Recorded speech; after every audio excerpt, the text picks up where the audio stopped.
Boom, baby. Happy Friday, everybody. Yeah. It's great to see you.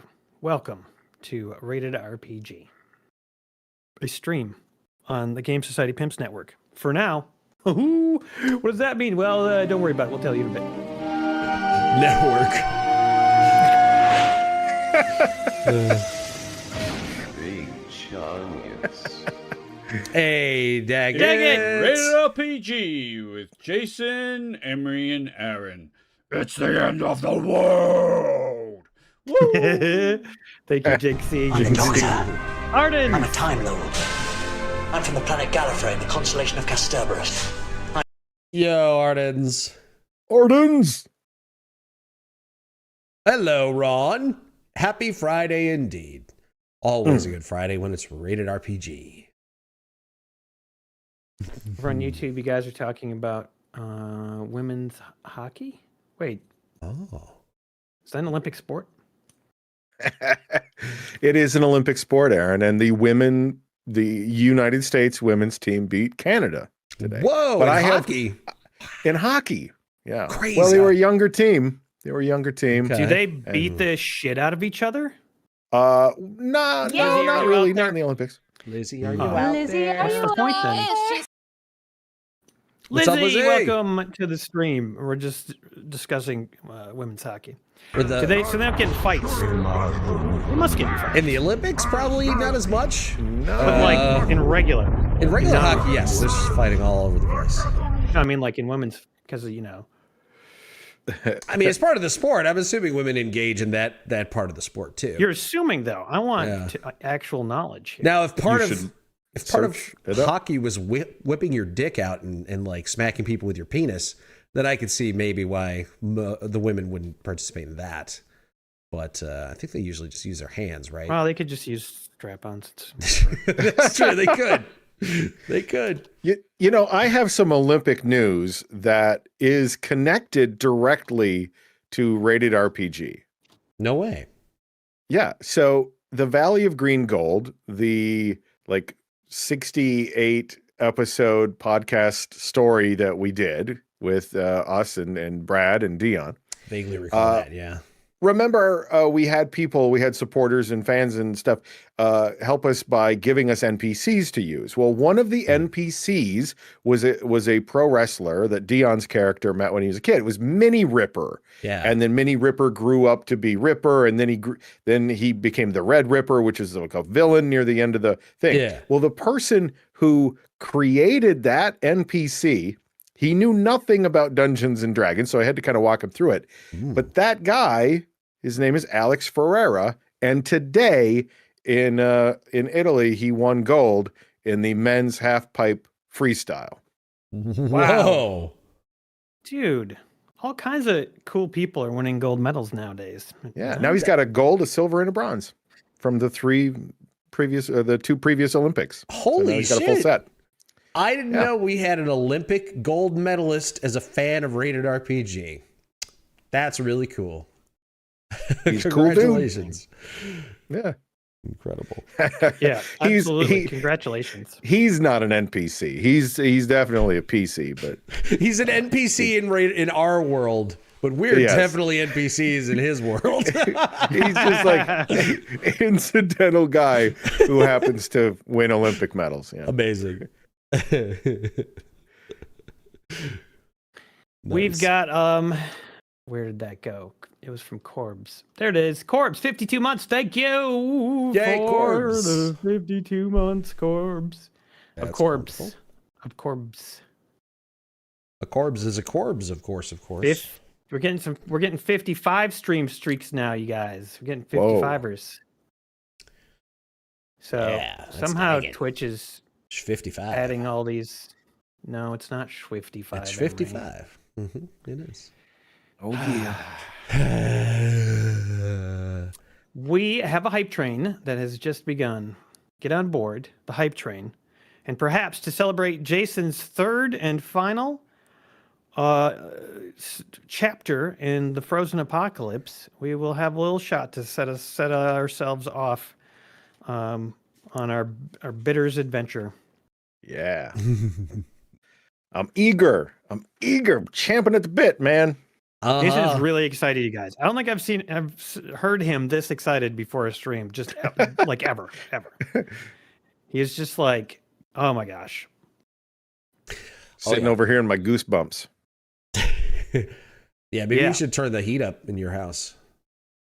Maybe I should turn it No. off so that I'm in the mood Maybe. for the frozen apocalypse. Oh, Maybe you're the opposite of Samson and you trimmed all your hair off and now you have more power.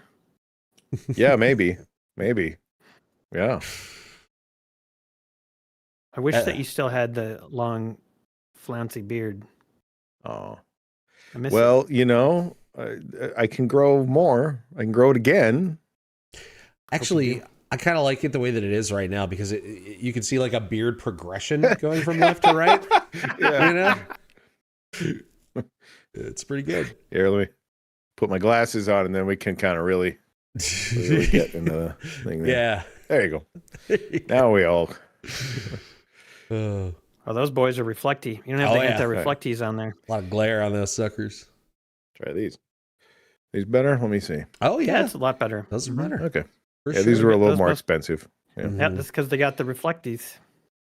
Yeah, no matter what you the do, official. they're always going to reflect something. But Right. Yeah, no, you can't stop it. I'm good. I don't need them. pointless abandoned. Nice, 55 months. Sconslaw said this, and I did look it up, and yeah, there's no fighting in women's hockey. It's not allowed. They're not supposed to do it. They get in trouble. Really? It just in any Yep. women's hockey, you're not allowed to fight. So You it's are like in professional. men's. Professional women's hockey and international, like in the Olympics. That doesn't. And in seem college fair. hockey, you get disqualified and suspended. Big hits still happened. Emotions run high, as one might expect. Shit. Well, congratulations. I bet they have emotional fights where they say like nasty things, maybe. And Yeah, then they feel bad.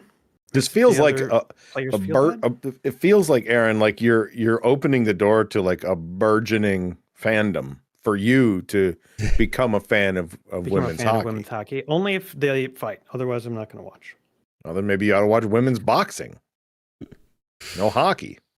Mm, It's just fights. no, I don't like boxing. It's too punchy.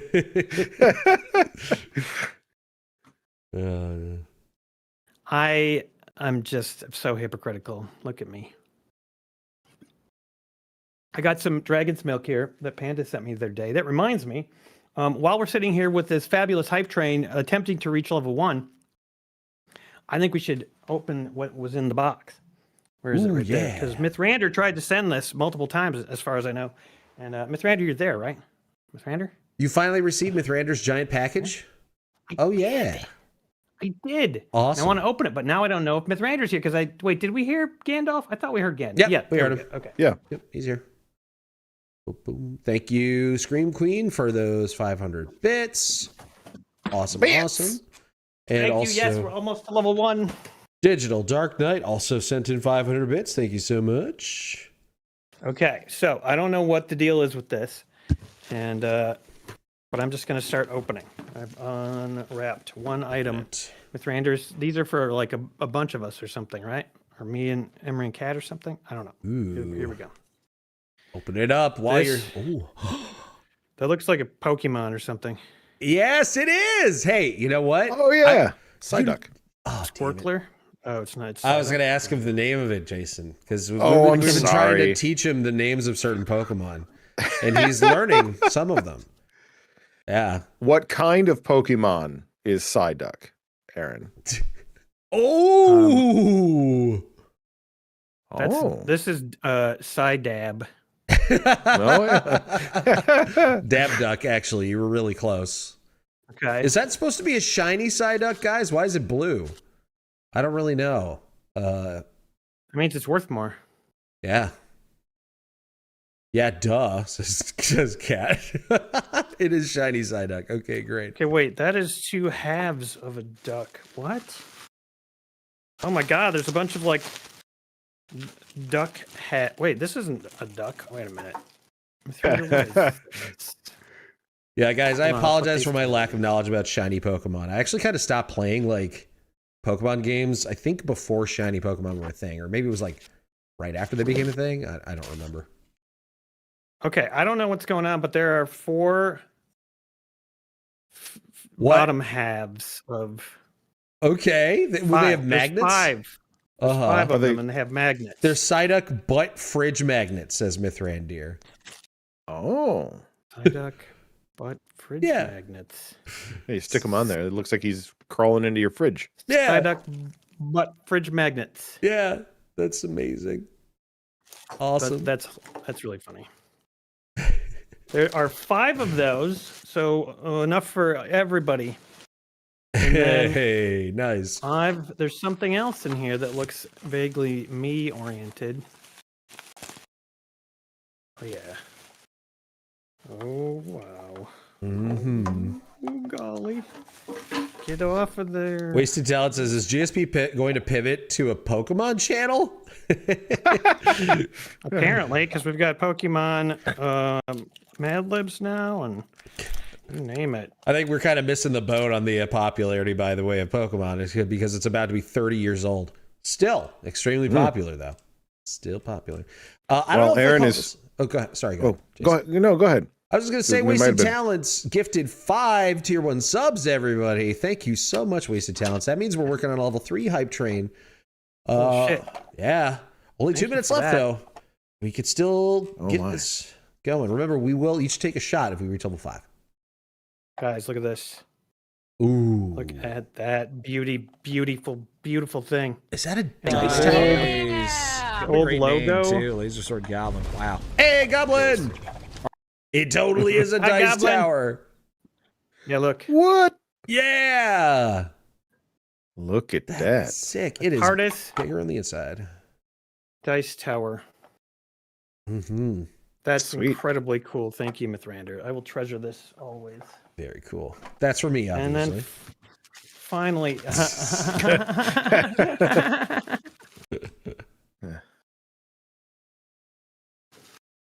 Arden's. Holy cow, look at that. What? Arden's gifted 3 months of Tier 1 to Cat. Thank you so much, Hey. Arden's. And that is That's leveling nice. up the hype train. Fantastic. Nice. we leveled up level 3. All right, Emre, here's yours. You ready for this? Ooh, gimme. Let me see if you can guess what it is if I just raise it slowly into the shot. That is really hard to tell what that is. Is that the servo skull? I think it's a servo skull. Yeah, buddy! Whoa, that is so cool. Uh-oh, I think it lost a tooth. I didn't do it. Oh, it's one of the spikes. See one of the spikes at the top. That's what that's supposed to be. I could probably. That's glue that easily back on. glued. Oh, and it's a dice tower All as right, well- well. Thank you. Just kidding. So cool, man. Thank you so much, Mithy. Thank you, Mithy. Those are fun. Thank you so much. That is going to be fun to paint. That servo Yeah. skull. Nice. I'm not going to paint the TARDIS. That would not make sense. Nah. Hell You yeah. could paint it into a porta potty. What a fantastic package, Mithrandir. I'm sure you're used to hearing that all the time. That's Oh, exactly boy. what I wanted. Before level you 4 boys on our get hype train. started, Mhm. sorry that I sound so sick, everyone. Before you boys get started, Digital says, let's get this started right. And has bought a round for all you guys, which Hey. we're doing specials for Rated RPG now. Normally a round for all of them $75, but if you buy a round for all of them, it's only $60. Oh, I'm going now. Bye. Gosh. he's dying now. Bye. That's right. Cat needs a shot of NyQuil. She does. Yeah, guys, I have gotten cat sick. I've had my cold / sinus infection / whatever the hell it is, and she Nice. finally succumbed to it. So, shame. But hey, I'm I glad finally went upstairs to say hi, and she got sick. dude, we've been like making out for weeks. I don't know why it took this long. You know, we're just like, fuck it, whatever. We don't even try not to get each other sick anymore, essentially. because it's too difficult. Because it's hopeless. Yeah, that's it's hopeless. understandable. So we're working on a level 4 right now. And Digital, thank you for these wonderful party starting shots. Thank you. Yes. Gracias.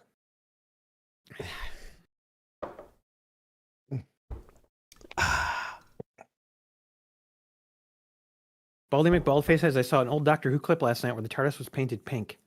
Ooh. That sounds vaguely familiar. I think that did happen once. I don't remember. Somebody painted it pink or something? I can't remember.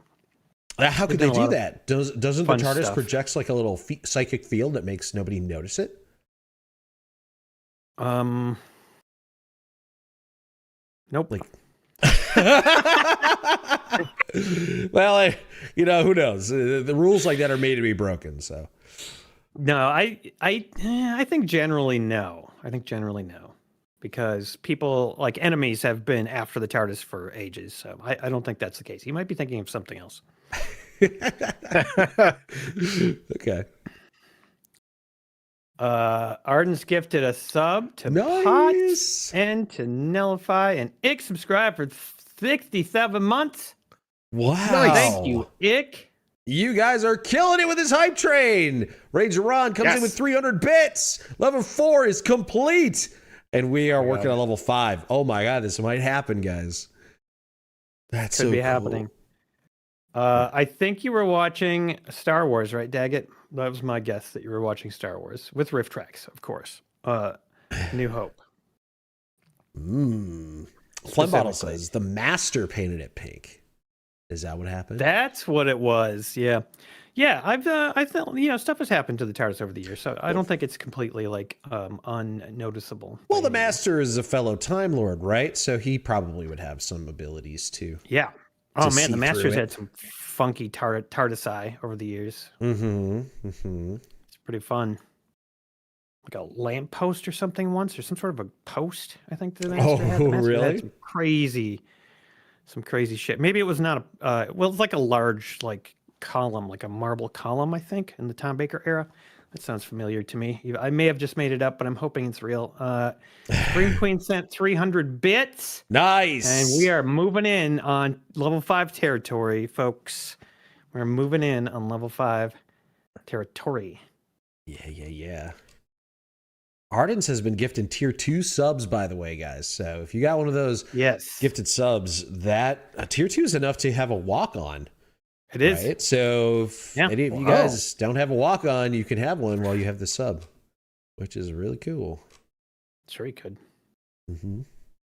Yeah, I like Doctor Who magic cards, Aaron. There's a lot of really good Doctor Who magic cards that I like. So Fine, go ahead. I'll bring those. My favorite thing about Doctor Who. You bet. I am copping an attitude. That's good. I've had enough, and I'm not taking any more. That's right. Oh, speaking of walk-ons, now Potts can play his walk-on. Woo! Because he just got that level 2. Ranger Ron says, Happiness Patrol episode, Sylvester McCoy era. That's when it was painted pink? Okay, yeah, that does sound familiar. What about the Masters Pillar TARDIS run? I'm pretty sure I didn't make that up, right? I know that's real. I know that's real. Was it an obelisk? I don't think so. Sconce says, if we complete level 5, are the shots going to be nasal spray? Only for Cat. Yeah, me and Kat, we do actually have some nasal spray, and I've been afraid to use it, guys, because I am not used to shooting shit up into my nose. And I'm like, I don't know, I'm a little bit scared. I've heard people get nosebleeds from it. I've heard people can get addicted to nasal sprays. Have you heard of that? People get addicted to it and can't stop using it. I don't know. I'm just a little bit worried, but I think you're going to be fine. I might have to. Yeah. Pretty sure I use nasal spray every day and it's fine. So every day you're not supposed to use it every day. No, I have a prescribed nasal spray, not the off the shelf nose destroying nasal spray. This is just prescription. Aaron's you're gonna be fine. I'm addicted to nasal sprays. Who cares? I use one every day. Oh shit! This is I can stop anytime I want. Come on. I have stopped, and then my nose gets really fucking stuffy because I have asthma, and I don't like that, and I have a lot of allergies. I'm just one of those like stupid weaklings that needs fucking airway clearing shit all day long. You know what else you can do you can get for $2? You can get saline and just pour that into your nose. Whoa. Yeah, Really? it's just a little squirt bottle of saline, go bloop, bloop, and it like loosens everything up and clears you out. It's great. That's cool. Oh, yeah. All right. That sounds worse than nasal spray, if you ask me. Corpse says, oh, here we go. Who said what? Corpse said people get addicted to eating their boogers, so... Yeah, nasal spray is better than that, right? Oh, wasted talents. Thank you so much. 5 more tier 1 subs to the community, including to Mickey Biggs, Scap Hive, C. Jensen 486, Lady Eve, and Sekalugi. And then Ardens, 3 months of tier 1 to Oven 53. And that, I think, leveled us up to level 5. We are halfway through level 6. Yeah. This is my hype train shot. It is a Buffalo Trace, of course. Cheers, everybody. Thank you for the hype. Cheers. It is very appreciated, and it keeps the fuel pumping here at Game Society Pimps. Cheers. Cheers. Wait, and I went to the liquor store that Scarsloth and Andy Capo discovered for me that gets Buffalo Trace in every Thursday, right here in Madison. They were like, you got to go there. They said they get it in every Thursday, and you can finally get the Buffalo Trace in Madison. So I went there, and they were like, oh, yeah, we didn't get any in this week. Haha, whoops. Like, try next week. And I'm like, sure, I'll try next week. And you probably won't get any in then either, because nobody does. Okay. Do you want me to get you a bottle? They have it at the grocery store here up in Baraboo. Are you lying? Seriously? No, I saw it on a shelf. Yeah, I saw a bottle of Buffalo Trace on a shelf. Wow. What, and you didn't tell me? He's telling I'm telling you now. Well, this is too late. Why is it Do too you late? want me to get it for you? Because I only have this much left. Do you want me to get it for you the next I'm time not I'm even up going to be there? able to bring any on our break next week. You should. Jason, Absolutely. do me a favor. The next time you go to the grocery store in Baraboo, buy every single fucking bottle they have. And I'm not joking. Every bottle. And you'll buy it from me. I will buy it from you. Okay, just needed confirmation. If you need like a special fee or a tariff, just let me know. I will pay it. Yes. All right. Little finder's fee, Jason. You got to do it. Yeah. It'll be modest, very modest. You won't even notice. That is a huge relief. Okay, you guys, how about we do some role playing? Who's in? Yes. Let's go. All right. You guys, we are going to give you a recap of what we have done in this adventure so far, and then we're going to start with the role playing. So, presenting our recap tonight, it is Jason Stevens with assistance by Aaron Yanda and Emre Jihanger. And blurps are off now. Here is your recap. The stage is set for a thrilling finale to Rated RPG's Frozen Apocalypse. But how did we get here? Well, Aaron and Texas Emre, you guys inherited a property on Washington Island. It's a small inhabited island off the tip of Door County, Wisconsin. The guy who left you the property, Waldorf Svensson IV, was a big fan of Game Society Pimps. He said so in his will. There was an oddly specific and very tight schedule to claiming the property, though, which meant you had to load up Texas Emery's big old truck and take the ice-breaking ferry from the tip of Door County across the Death's Door, it's called, to Washington Island. But as you got to Washington Island, Emery, what happened? Well, there was an accident on the ferry. We hit something, and then the captain was screaming at us to get off, and he started waving his gun around, and we were all very scared. Yes. So you can't take the ferry home quite yet, but you wouldn't want to. You had to go to Nelson's Hall to meet the lawyer, and there you met a bartender first. Aaron, what was her name? Her name was to Sassy Fresh, the Lil Tweaker. That's right.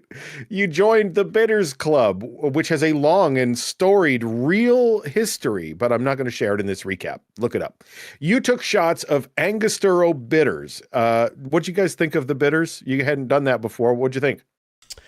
Surprisingly okay. I mean, it's not good at all, but you know, it tastes very like spicy and earthy and real, I guess. It reminds me of drinking an old fashioned, which isn't bad. It doesn't taste great on its own. Yeah. But Jason, I don't know if you know this, but I discovered this, I think, recently. If you put bitters in a shot of Malort, at least for me personally, it is the only thing that has ever made Malort not taste absolutely terrible. Wow. Well, It look was at that. An improvement. Mind blowing. Yeah. Because nothing else I've ever put in Malort has made any difference. So. Well, you joined the Bitters Club, and then you met the lawyer, Tulfan DeLong Esquire. And Tulfan DeLong was drunk, but he explained the situation. He had to drive you out to the property so you could see it, and only after that would he let you sign the papers, take the keys, and then take ownership of the property and everything in it. So before you left the bar, though, you met a local fella named Slim Victor, and you gathered that he wasn't really happy that you guys got the property and he didn't, because he used to run errands for old Waldorf all the time, and he said that he'd be interested in buying the property from you, which he said had an old Norse church on it. It's called a Stavkirke, an old wooden style, like an old Norse styled church deep in the woods on that property. Now, you also learned about that time that Slim was pretty handy. I think it was mentioned at some point that he could build things and fix things, and you left Slim on pretty good terms, and you headed out to the property with the lawyer. But that's about where things got weird. The lawyer was really drunk. And as he got you to the property, you ended up passing him, and he pulled in behind you.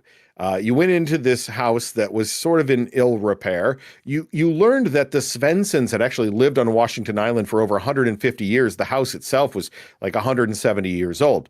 You found some evidence that Waldorf Svensson's father, Waldorf Svensson III, was the sole survivor of an island-wide tragedy that killed everyone but him 100 years ago to the day. And you learned that Waldorf III was an apprentice to an inventor named Chester Thorderson. You found a photo with Waldorf's handwritten note on it that said something about monsters coming out of the woods and killing everyone on the island except for him. Now, you looked it up on your phone. You found the historical record did show an island-wide calamity claimed all the lives but one resident on the date in question, but it was attributed to a freak winter storm that froze everyone alive. It was about that time that you guys started getting really cold. The blizzard that started when you arrived on Washington Island had only gotten worse. It intensified, and you got a fire going in the wood stove. You noticed the lawyer's little truck was still in the driveway, and his door was open. You thought that maybe he left, but his truck's still there. You go out there and you follow his footsteps in the snow. You eventually find the lawyer sitting in the snow, dead, and on his eyeless face, a frozen scream. Emery was very scared. I was. He was. It was terrifying. First face.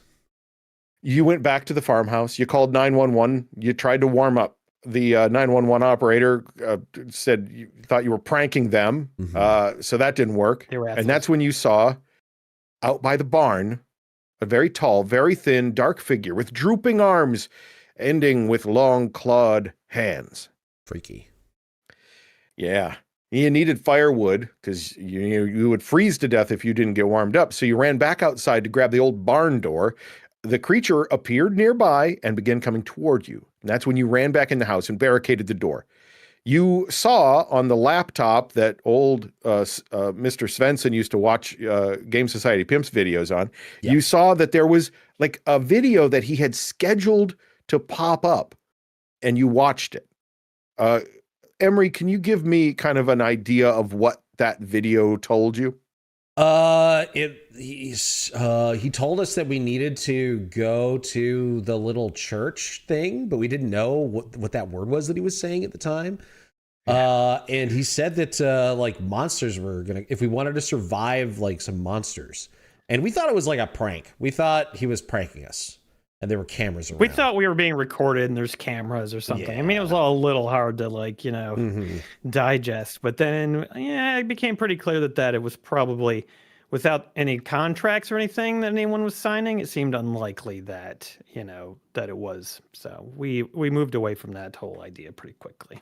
Especially when it showed up. It went from like, I bet we're being pranked, there's a camera in the laptop, to this video. He told you to go, if you want to survive the dark ones, go down in the basement, look in the basement. And then if you want to save the island, go to the Stavkirke. But yeah, you guys didn't know what a Stavkirke was, so you just kind of put a pin in that. And then one of those things showed up. Thankfully, you had gone down in the basement and you found an old homemade energy gun, like a Gauss rifle, and 2 spare batteries. You figured out how to use it pretty quick because when you came upstairs, one of these creatures broke down the front door and a combat began. Aaron, you fired a shot from the energy weapon, but you suck and you missed. The blue lightning hit the door frame and shattered it, but the creature was unhit. Yeah. Texas Emre, you got out your trusty rusty 40-06 and you blew its leg clean off. Mm-hmm. The creature let out an ear-piercing scream, but scrambled across the floor, grabbing for your legs. Aaron, you rose to your feet. You took careful aim with your Gauss rifle, blasting the creature's head into a mist of black goo. Yeah, but I was traumatized by the door being gone.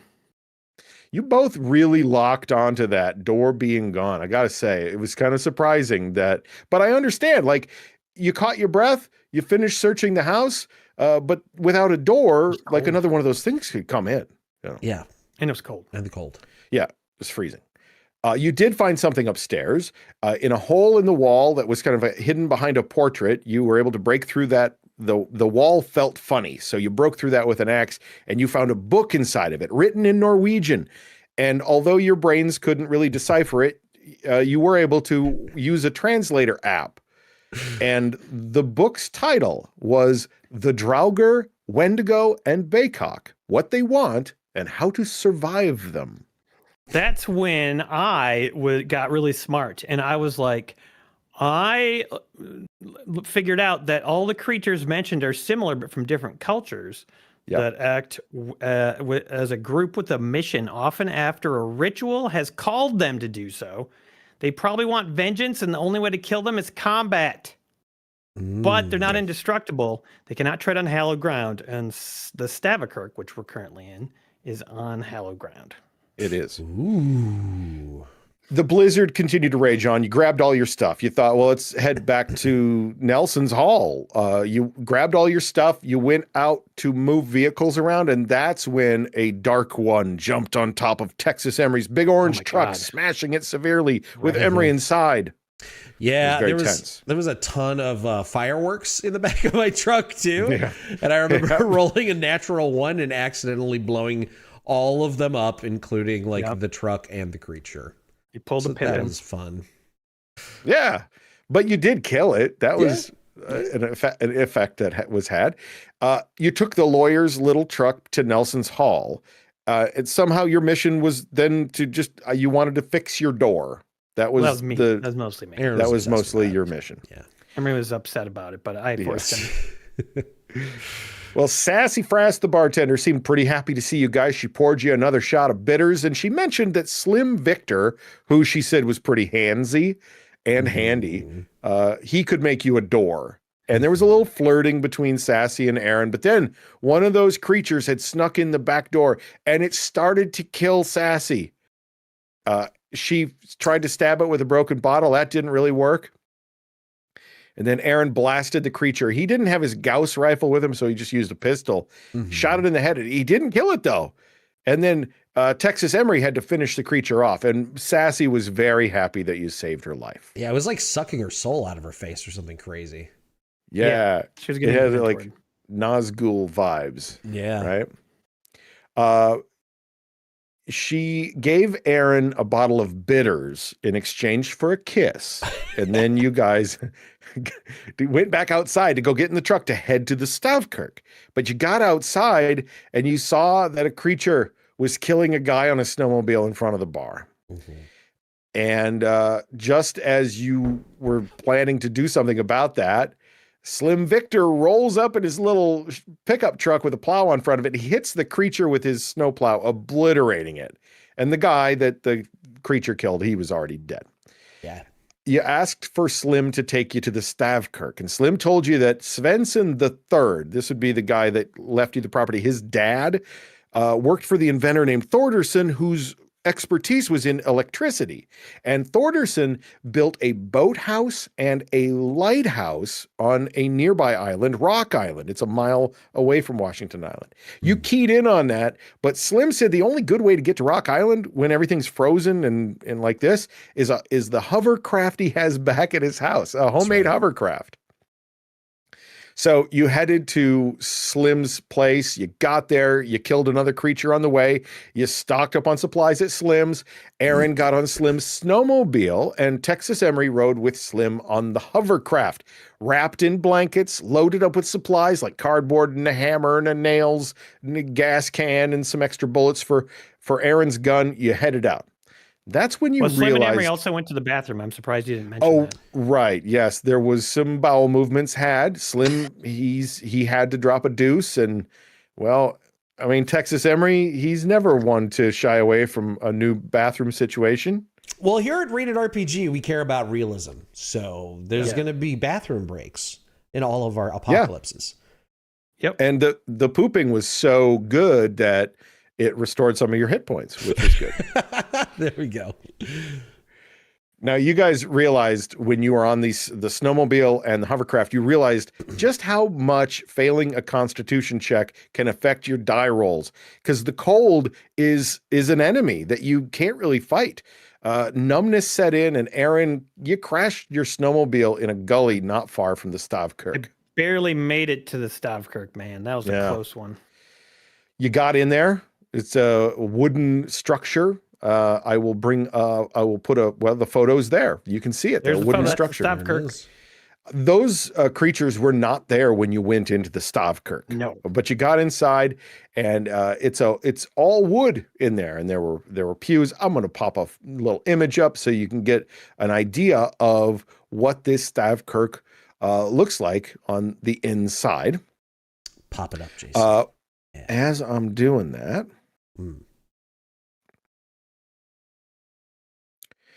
As he's doing that, I will tell you that we found a schematic for Thordarson's torch inside the Stavkirke. It shows a special little light bulb that can be inserted into the lighthouse lamp housing. But we did not find a light bulb, only the schematic. So if we don't have the light bulb,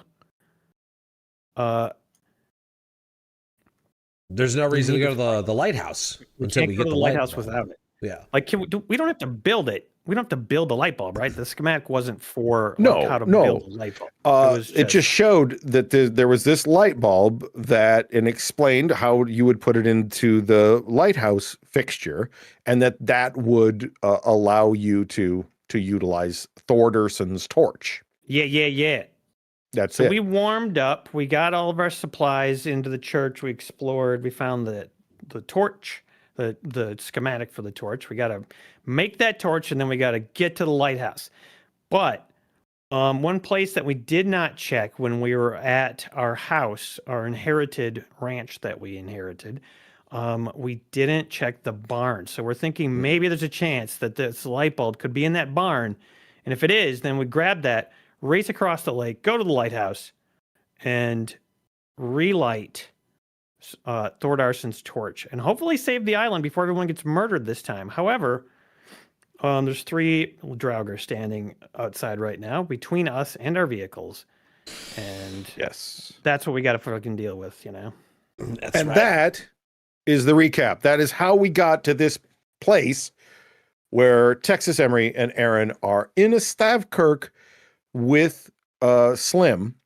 Yeah. And you guys built a small fire. Now, I can't find the original image of the interior of this Stavkirke, but I will explain to you what it looks like.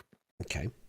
The Aaron side, when you entered, thick with the scent of 100-year-old pine resin and decades of dust, sharpened by frost that tastes a little coppery on your tongue.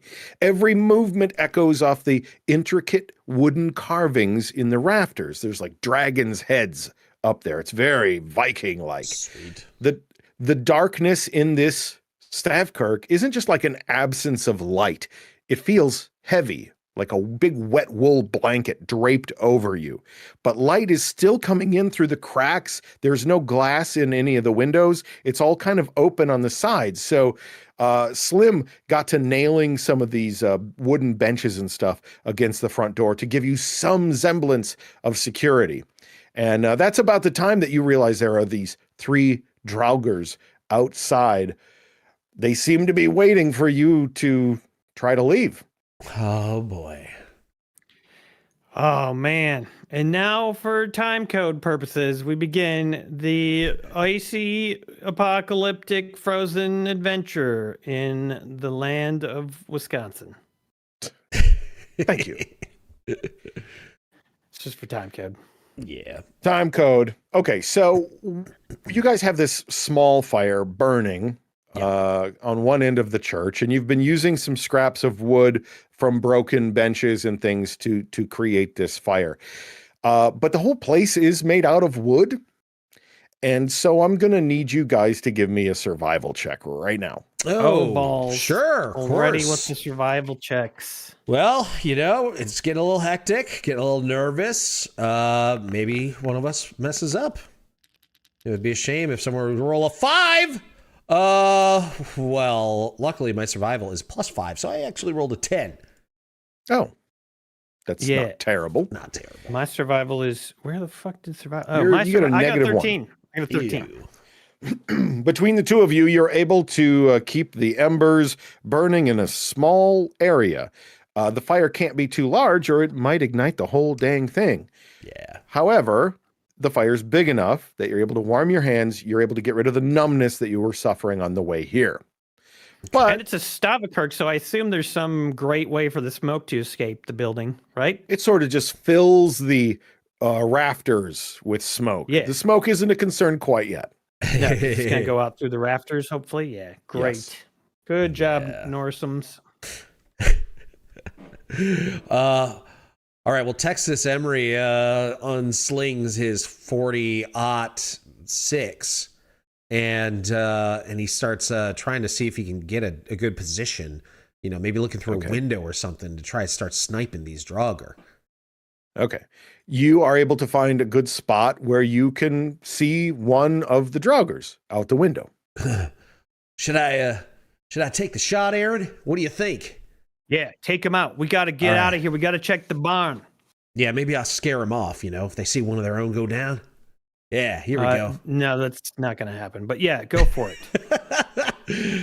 All right, I will exhale, and then I will really calmly try to aim at its head and take a single shot. All right. Boom. Okay, that is a 14 on the die with my guns. Firearms bonus, a +5, so that'll be a 19. The crack of your 40-06 rings through the cold air as the bullet screams into the side of the Draugr, and it falls to the ground, momentarily spurting a little bit of the black goo into the white snow, but it stands right back up again. Okay.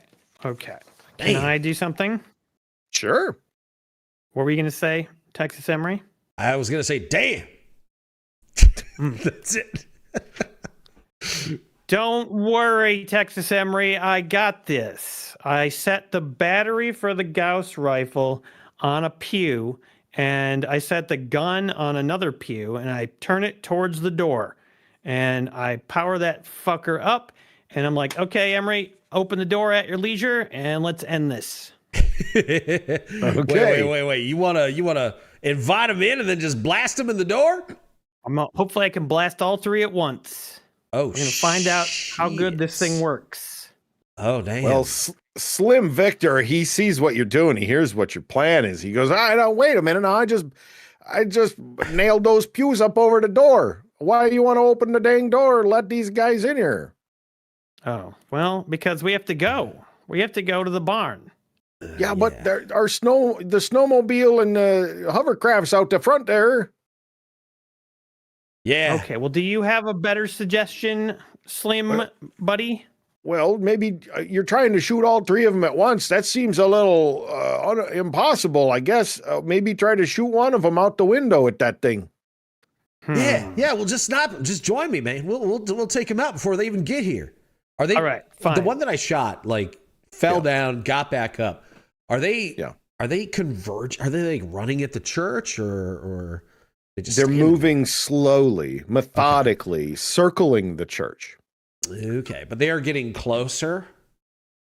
They're about 15 feet away from the church. Oh, damn! They're really close. Okay, never mind. Yeah, can we even hit him out the window? Like, was that an accurate statement of Slim's? You did. Okay, Emery did. Texas Emery did it. Texas Emery, help me move this gun over the window and see if we can get him or not. Shit, Won't be quite as dramatic and exciting, but I'm gonna blast him. Slim Vic, you carry that fucking battery, dude. I got my own gun here. Okay, all right, I got it. Thanks, Slim. Yeah. He carries the thing over to the window and he holds onto the battery pack. Gosh, this thing's heavy.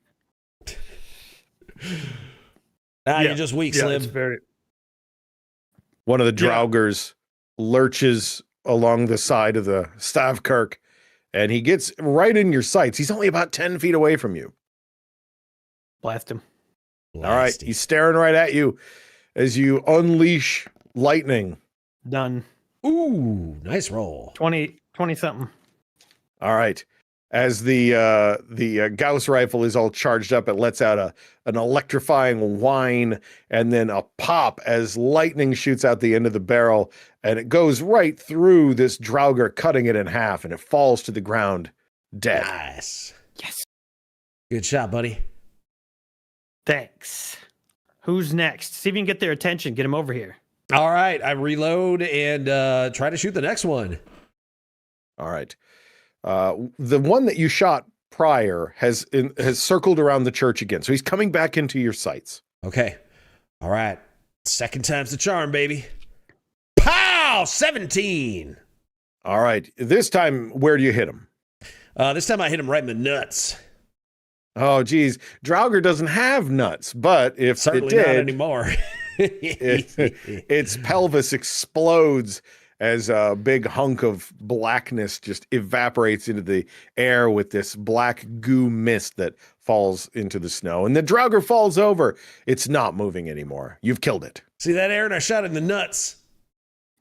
Well, yeah, you shot it like where its nuts would be, but I don't think Draugr or whatever these things are have nuts, man. I mean, it's a fun idea, though. Yeah. Once we're done with these ones, we should go. We should live stream. We should go up and check if they have nuts. Actually. That's a good idea. Yeah, we should stream that to the patrons. They might want to know if these things have nuts. Yeah, because if they don't, then it actually would be fine to show it on Twitch, right? If they do, we can't. Yeah, we it. can stream. Okay. Well, no, I mean, if they're dead, it should be okay to show their nuts because they're just going to be goo, and you're not going to be able to tell that they're anything anyway. They'll just, you know what? People on Twitch are just going to think it's props anyway, right? The people who run Twitch, they're not going to think it's real. No one's going to believe any of this is really happening. They'll think it's all like a fun entertainment show. All right, well, just keep blasting then. All right. Who's next? You wrap up your discussion about whether or not the Draugr have nuts, and as you look up and out the window, you realize that there's more of them now. Oh. Shit. Do you think when we kill these, they like break apart into like more of them? I like flubber? I don't think so. Well, I mean, maybe. I haven't seen that, but I assume that's what happens in flubber. I feel like that's what happens in flubber, right? Like the doctor is being besieged by a bunch of flubbers, and then so he wait, you starts haven't shooting seen them. flubber either? Well, I have, but it's been a really long time since I've seen flubber. It was just a tragedy. You don't actually remember if that happened in flubber. Look, we got to get to the barn. I don't think we got time or bullets to shoot all these things. Well, as you're talking about whether or not Texas Emery has seen flubber, you notice that the sound of the wind outside doesn't get louder. It stops. The wind stops, and you feel this like pressurized silence envelop you. The wood of the church starts to creak and groan as like it cracks and echoes. You feel the temperature in the Stavkirke dropping so fast that the timber itself is starting to shrink and pop. And you're counting these Draugr outside. There was 3, you killed 2, you were down to 1, and then now there's 6 of them out there. But the bodies of the ones you killed, they're still laying there. Oh dear. Oh, okay. So it's not like Flubber. No. All right, Emre, it's not like Flubber. If Flubber actually had that, there's a lot of them now. Hey, this is hallowed ground, fuckers. Get out of here. They can't come in. They're not coming in. They're just circling the church. Oh shit. Okay. All right. Well, they're gonna keep blasting. They're gonna freeze us out, man. It's getting real cold in here. Like, give me a perception check, both of you. This is like old school siege tactics. Yeah. Well, you know, when the Vikings would circle around a house and the temperatures would drop suddenly into negatives and they would freeze them out. Classic Vikings. Yeah. Well, no, they would if a castle, it's like the opposite, okay? Because like if a castle was being sieged, the castle. No, it's not the opposite. It's the exact same thing because the castle would run out of food, and the people outside the castle who were sieging it would. You guys know what I'm talking about. Did the people outside the castle have nuts? Okay, sorry. Yeah, they went and found nuts, but the people in the castle couldn't have nuts because they would run out and had no way to get nuts in. I got a 14. I got an 8. All right, and an 8, a 14, and an 8. Yeah. Well, Aaron, you don't notice that the fire has now spread to one of the walls. Texas Emre, you see it just in time that you might be able to do something about it. Oh shit. I do something about it.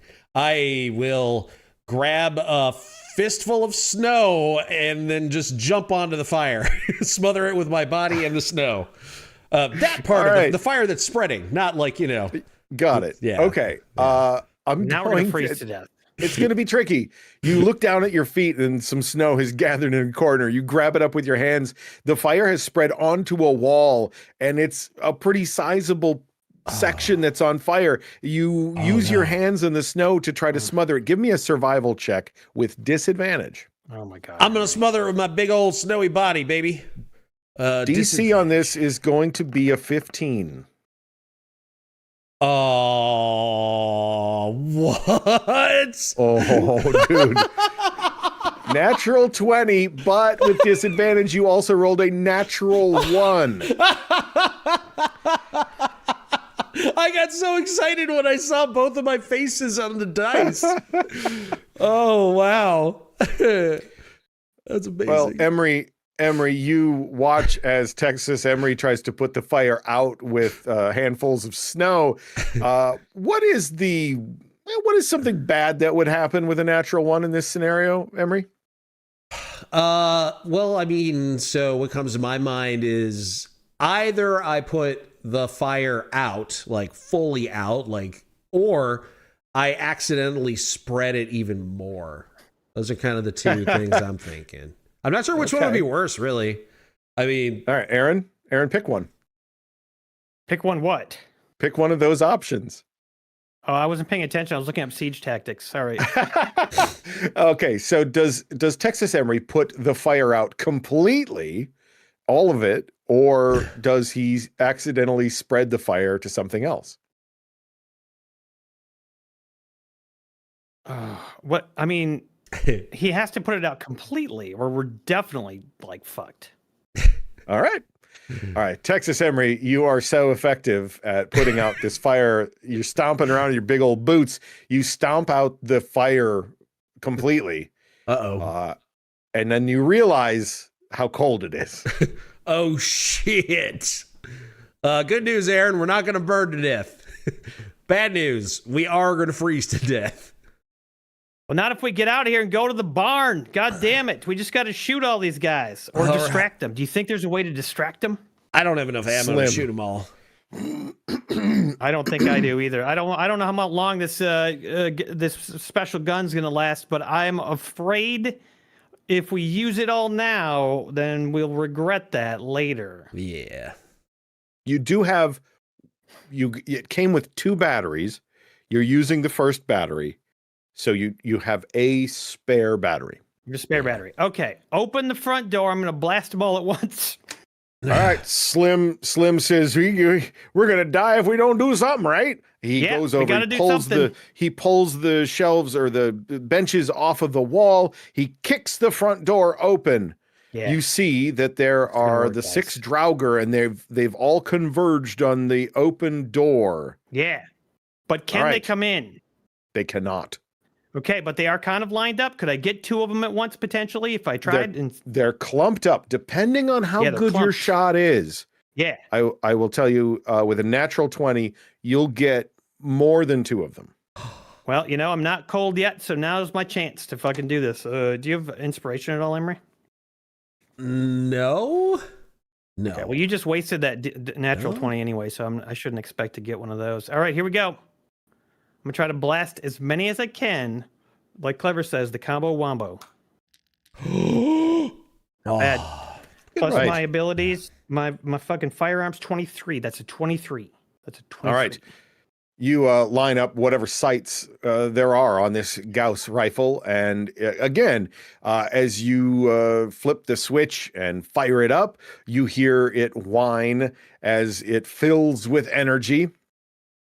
And as you fire this shot, the rifle, you can hear it slightly like stutter a little bit. Okay. And there's a bit of a stutter, fizz, click, and then it fires. And you are able to hit 3 of them. Boom! With that shot. You completely obliterate 2 of them. The third one, you blow one of its arms off. Yeah. Damn. I told you. They can't come in, but I can blast them all. This was what we should have done from the start instead of burning the place down. We didn't. Slim. We didn't do burn. Frantically, Slim says, "What are you doing? What are we doing? Are we running for it or what?" Yeah, we got to go get that hovercraft. I mean, unfortunately, it only seats 2, right? Yeah. Oh fuck. Wait, I got an idea. Emery, give Slim a gun, and you and I are going to take that hovercraft together over to the lighthouse. And Slim's going to stay here and live. And also distract the remaining fuck faces. Give me a persuasion check. You got to try to persuade Slim to do this. It seems crazy to him. Oh, that'll be a 7. How's that sound? Good idea, right, Slim? Oh, geez, no, you can't take my snowmobile and leave me here to die. Well, you're on hallowed ground. Plus, there's another snowmobile out there if it comes to it. Gosh, I'm going to freeze to death here. Slim, you do this for us, man, and we will give you our house and all the land. Right, Aaron? Whoa, what? No, we'll do it. We'll do it because I don't want to own this place. This place sucks. It doesn't even get good internet. Yeah, but it only sucks like every 100 years, dude. So for our lifetimes, we'd be fine. He'll be saving our lives. Slim. We'll owe him. We'll owe Slim. Emery's wrong, and also what he's not thinking about is you are gonna freeze. So we have to come up with a better solution for Slim's sake. Bro, what the fuck's While you're wrong having with this discussion, and then he was gonna freeze to death. You fucking dipshit! You fucking moron! Why would you sabotage? Oh my god! Are you saying that out loud or in my head, like with telepathy? I probably said it out loud. God damn it! Well, you could tell that what Texas Emery was saying was starting to work for Slim, and then when Aaron interrupted and shut it down, Slim went back to kind of feel like maybe he thinks self-preservation might be the way to go. But while you're having this argument, the remaining 4 Draugr have clumped up again at the front door, and they're just waiting. They're waiting for you to run out the front door. A 9. Okay. So as you bring up the Gauss rifle to charge it and fire it, instead of getting that familiar high-pitched whine, the rifle doesn't peak at all. You just get a click and a fizz, and the glow of the blue energy and the copper coils is just gone. That's what that sound was when you fired it last time. It made a different sound, remember? Do you think it needs to be like fixed or something? We gotta reload. Oh. Yeah. The battery's new dead. battery. That's what you're saying? Oh, shit. Okay. All right. Hook me up to the new battery. Man, we better not fire this too much more, though. How many shots did we get off of that battery? Oh geez, let's see. You shot it once at the house. One, two, Like- twice in the house, I think. Twice in the tonight? house. Yeah, twice in Three, the house. or I was that like 5, 6 shots, maybe something like that. I don't think there's that Yeah, many. 5 or 6 shots. That's not much. That's Oh, not shit. much. All right. All right. Well, we got to do one more. So while like we're discussing this while he's hooking up the next battery. All right. Sure. Slim, look, Emery was just joking. We're funny streamers. We don't really want anything bad to happen to you, man. We're gonna work this out, you and us together, forever. No. I want the house. Give me the property, and then I'll let you leave on my snowmobile or whatever, or on my hovercraft. Emery, he'll probably You wrecked my snowmobile. He probably knows how to light a fire. He won't freeze at all. You don't know what you're doing. All right, a verbal agreement. Wait, no, that I just made it legal now. Fuck.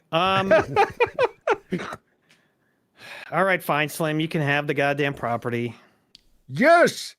Okay. in All right. exchange for us taking your hovercraft and saving you and the rest of the island. And then what do we get? We didn't even make a get to good live. video that we can cut together from this. Emery, get that fucking start recording everything that happens from now on. I finished loading up the new battery. Yeah, just stick your phone in your pocket and just record it like a body cam. I do the same thing.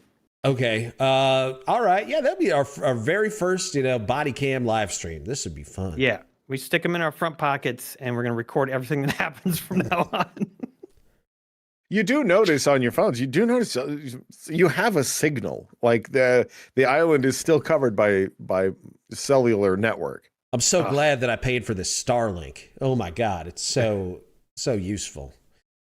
All right, Texas Emery. That aside, we didn't have time for that aside. Let's go. Come on. All right. Here we go. Boop, boop, boop, boop, boop.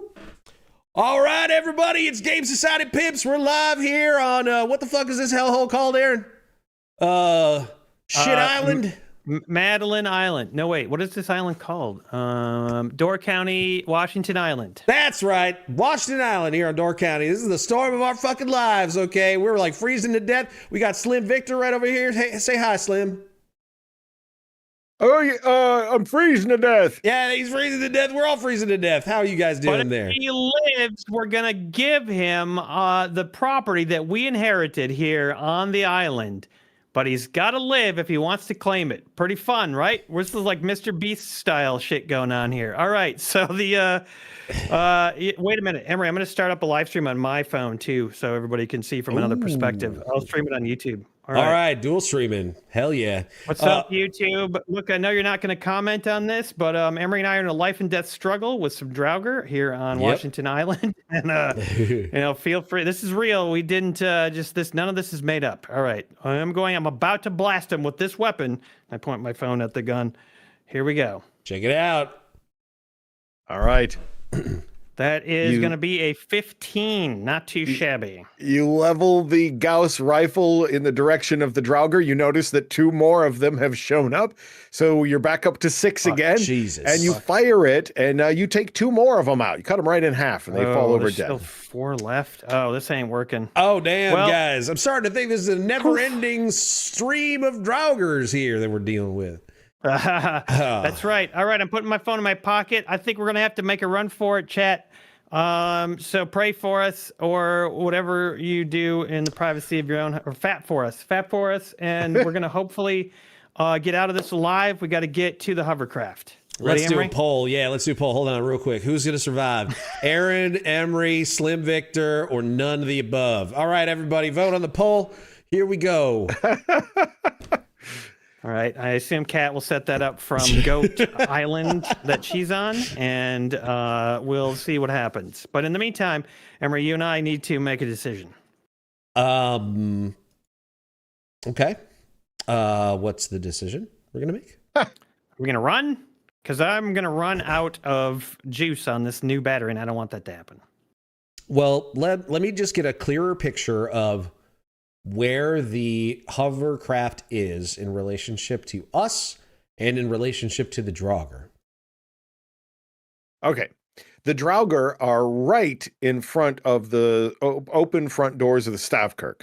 And then about 30 feet beyond them In a straight line beyond them is the hovercraft. And then in a little gully not far from the hovercraft is the snowmobile. Emery, I got it. Yeah. Okay. Here's what's going to happen. Sorry, guys, those polls aren't up yet. Kat's probably feeding the goats. She'll be back in a minute. You want who lives or who dies? Yeah. Oh, so first of all, Aaron- is there a way to make it so that they can select multiple things on the poll, or is it just No? Okay. Then I was gonna. That makes it a little bit harder, but I was gonna say like, who's gonna survive? Aaron, Most Emre. likely to survive. Most likely to survive. Yeah, Aaron, Emre. Oh, most likely to survive is fair. That's good. Perfect. Yeah, do that. And then Slim you can do all the Victor, choices. or none of the above. Yep. Okay, pull up. Yay! Thank you. All right. Polls up, everybody. Vote now. All right, Emre, here's what we do. You're gonna figure out a way to distract these guys, and I'm gonna sneak over to the hovercraft. Right? You're gonna sneak. Okay. Yeah. Because I have a pretty good dexterity. Oh, all right. And then I'm gonna get on the hovercraft, and I'm gonna drive it into all of these guys and kill them. Because he did that to that one back at the bar, and Slim did that, and it was no problem. Or But he you was could in have his truck. He was in his plow truck. He was in his truck. Yeah. Slim, Yeah. you want to drive your hovercraft into all these things? No, because there's nothing to protect me. At least with a plow, I got a plow. Okay, No, great. Well, Aaron- that confirms that my idea was terrible. What now? As long as you drive it right up next to the church, maybe I could, hop out a window and like get on it real quick. You don't have to Yes. plow into them. But yeah, Yes. is there Where like are the windows in the Stavkirke? They are all along the walls. There's 3 windows on either side, and there's a window in the back. okay? So Window in the back. You sneak out through the window in the back, probably just make sure that none of these are watching it, and I'll start going like in and out of the entrance to the church, just like popping out for a second, and then popping back Play in. a little, Yeah. Play a little, like the snow is lava game with them. It'd be funny. That would be good. Yeah. Maybe I'll give them a little good. taste, Give them a little swipe. Give them a here little and there. taste. Give them a little, like, whet their appetite. Get them all horned up. Yeah, I'll distract them. I'll help you out. I'll get on the other side of the church, and I'll do the same thing. Perfect. Yes. Thanks, Yeah. Slim. Distract them. This is gonna Can't be wait good. to get this property. Oh, I got big plans. God damn it. I don't know. Emery, we need to talk about this because I want my half of this property reimbursed out of the GSP bank account, which has $0. Okay. Yeah, we'll talk about that once we both definitely survive this. Okay, here we go. Okay, so Emery, what I need from Speaking you. of survive, Yeah. Twitch and YouTube are on very different pages. Twitch was 40% Slim, 30% Emery, 20% none, 10% Aaron. YouTube was 45% none, 33% Slim, 22% Aaron, 0% Emery. Wow. That is right. oddly different. Yeah. What? It is nice that they think that we are not going to survive and that Slim has a better chance of surviving than we do. Okay. All right. Awesome. So to pull off this plan, Aaron is going to try to sneak out and get the hovercraft. So I'm going to need a stealth check from Aaron. But to determine the difficulty of that stealth check, I need a performance check from Texas Emery and one from Slim, which I'll give. The performance check is going to be a DC 12. Oh, dang. Okay, well, here we go. I got a +0 on this, so good luck me and good luck Aaron and good luck Slim. Form your heart out. Oh, yeah. 13, baby! All right. Aaron, your DC of the stealth check is going to be 14. Oh, no problem. 8 or higher, folks. Here we go. Big money. Natural 20! Nice. Okay. So, Texas Emery, how do you distract them successfully? I do the Gangnam Style dance. Right in the entrance to the Stavkirke. And I'm like, hey, sexy drogger. Oh. Start shaking my butt at them. And when they go into slash at me, then I start doing the little horsey thing, Okay. Yeah. Excellent. like- Excellent. Whip them cryptid style. Yeah. He's doing it. Wasted talent says, All right. nice. And then with a natural 20, Aaron, you're able to dip out a side window Yeah. and just run along the tree line, high stepping through the deep snow. It is freezing cold out there. It's colder than cold. it's ever been so far since you've been here. But you're Yeah. able to get to the hovercraft.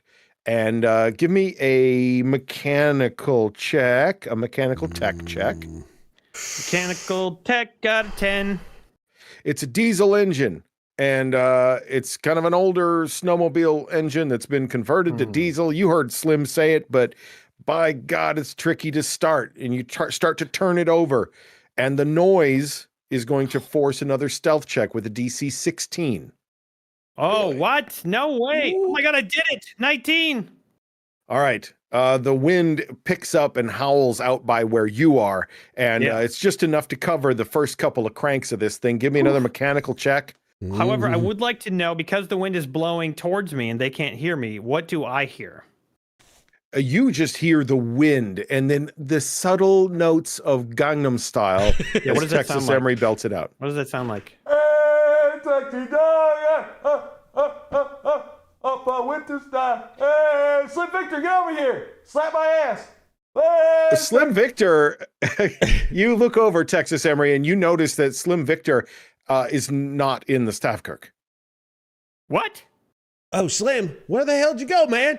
Come on, this Gangnam Style thing is working so good. I'm gonna go If you check don't on give me if you don't give me another performance check, Emery, maybe these things will find Aaron out there. Oh shit! I gotta keep him Dude, distracted. come on, man. Okay. All right. Hey, Oh, Slim Fuck, Victor. man. God Where- damn it. Oh fuck! I only got a 5. All right. Okay. The I Draugr are another starting to start. scatter. Oh god. I got another starter check here. I got a 15 mechanical tech. Is that enough? All right. That is a mechanical check. It is enough to start the vehicle, but the Draugr have noticed you. Some of the Draugr have noticed you, and they're starting to move toward you. Yeah. Both of you give me a perception check. Oh god. +5 here. Only an 11. 5. I mean, All 3. right. 3, sir. The hair on your arms is standing up. It is so friggin' cold that it's getting colder. You notice the closer you get to the Draugr, the closer they get to you, the colder it is. I don't like that. I don't like that. Gun it. Gun it. Got to get to the back of the Stavkirke. I hope Emery brings the Gauss gun. All right. Roll me a drive check. Emery, I'm going to want an athletics check from you. Fucking shit-eating fucks and ass. 8. Oh my god. Shit eating fucks and ass. Yes. Oh boy, I hope my athletics is better than that. Okay. That is a 12. Okay. Not I'm sorry, the but can we worst. just look at the rolls for the last, like, fucking... Oh, my God. Come Yep. on. Yep. We You never had that natural get- 20. Yeah, but... Does it really seem realistic? Yeah. Yep. Yeah. Some So- bad rolls. Mhm. With a 7 athletics plus your +5 to that. Yeah, it's 12. And Aaron, you get a 4 for drive, but you get to add what to that? I add 4 to that, so Okay. 8. Aaron is having a hell of a time getting the hovercraft to maneuver the way he wants it. He's never driven one of these things before. Oh boy. It's sluggish and it's just slowly turning around as the Draugrs continue to approach you. Emery, you get out the back window, but you kind of stumble in the snow. You look over and you see Slim along the tree line. He's being chased by 2 of these Draugrs.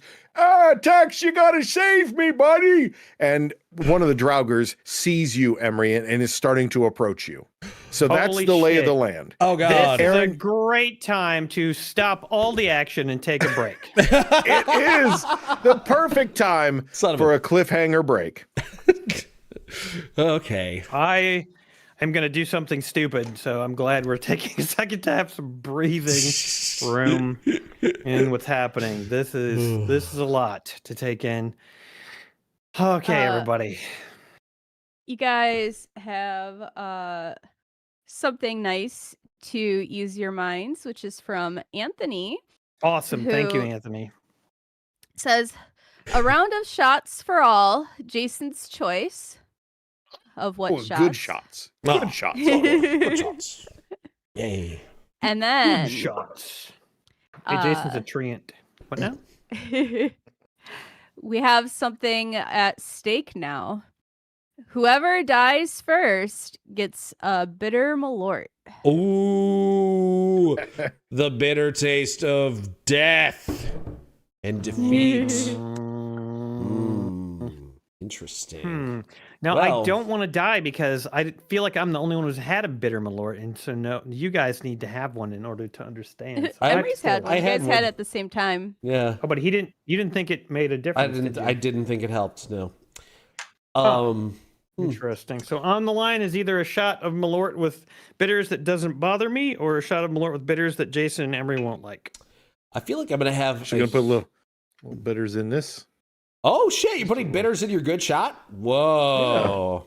Dude, I'm doing it too. I'm Okay, there fuck with it. you, buddy. I'll do it. Oh I my mean, god, it- you guys are crazy. it is Jason's Yeah. choice, right? It's Jason's choice. It's So. true. Yeah. Yeah, it's my choice. Jason is our Sophie of the night. Cheers, everybody. He chose good shot plus bitters. Thank you, Thank you. Anthony. Anthony. Cheers, Anthony. Oh yeah. And Oh, then can't spoil Buffalo Trace. Mm. Have a good night at work, Mage. And we had some people resub and stuff, but I wasn't able to read it because we can't read comments. yeah, so Big Bill Bone resub for 27 months. Bill. Nice. And then Infernal Dante resub for 55. It says, put the gun on a pew pew. Yes, that's what happened. We didn't put the gun on Pew Pew. Shit. Ice. And I'm then we had two Don't highlights. get alarmed, you guys. I'm sorry. You can't really just scream ice anymore without it being a threat. yeah, that's so true. I'm so sorry. Emery was pouring ice into a glass. That's all that was happening. Fuck. Okay. Stalker says, it's full of eels. I don't remember what that was about, though, because my head's a cloud. Or more like a swamp, I guess. Oh, the hovercraft. The hovercraft is not full of eels, luckily. And then Ranger On said, Aaron the Master's Pillar TARDIS was in the Logopolis episode Tom Baker era. Yes.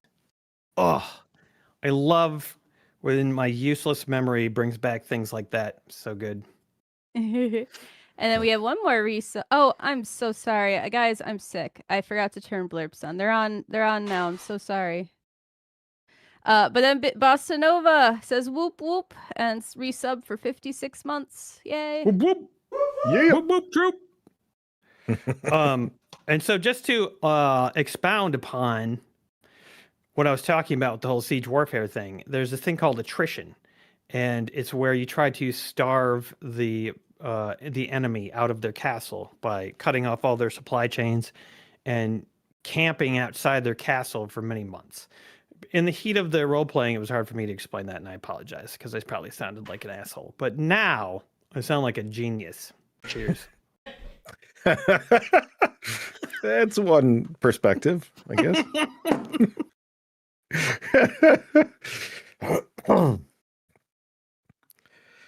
Oh man. I've Yeah, got so several things. I've got rain and spring. Got spicy chicken wings and French fried onion rings. You Jason, That's do you know good. that song? that's no, I don't.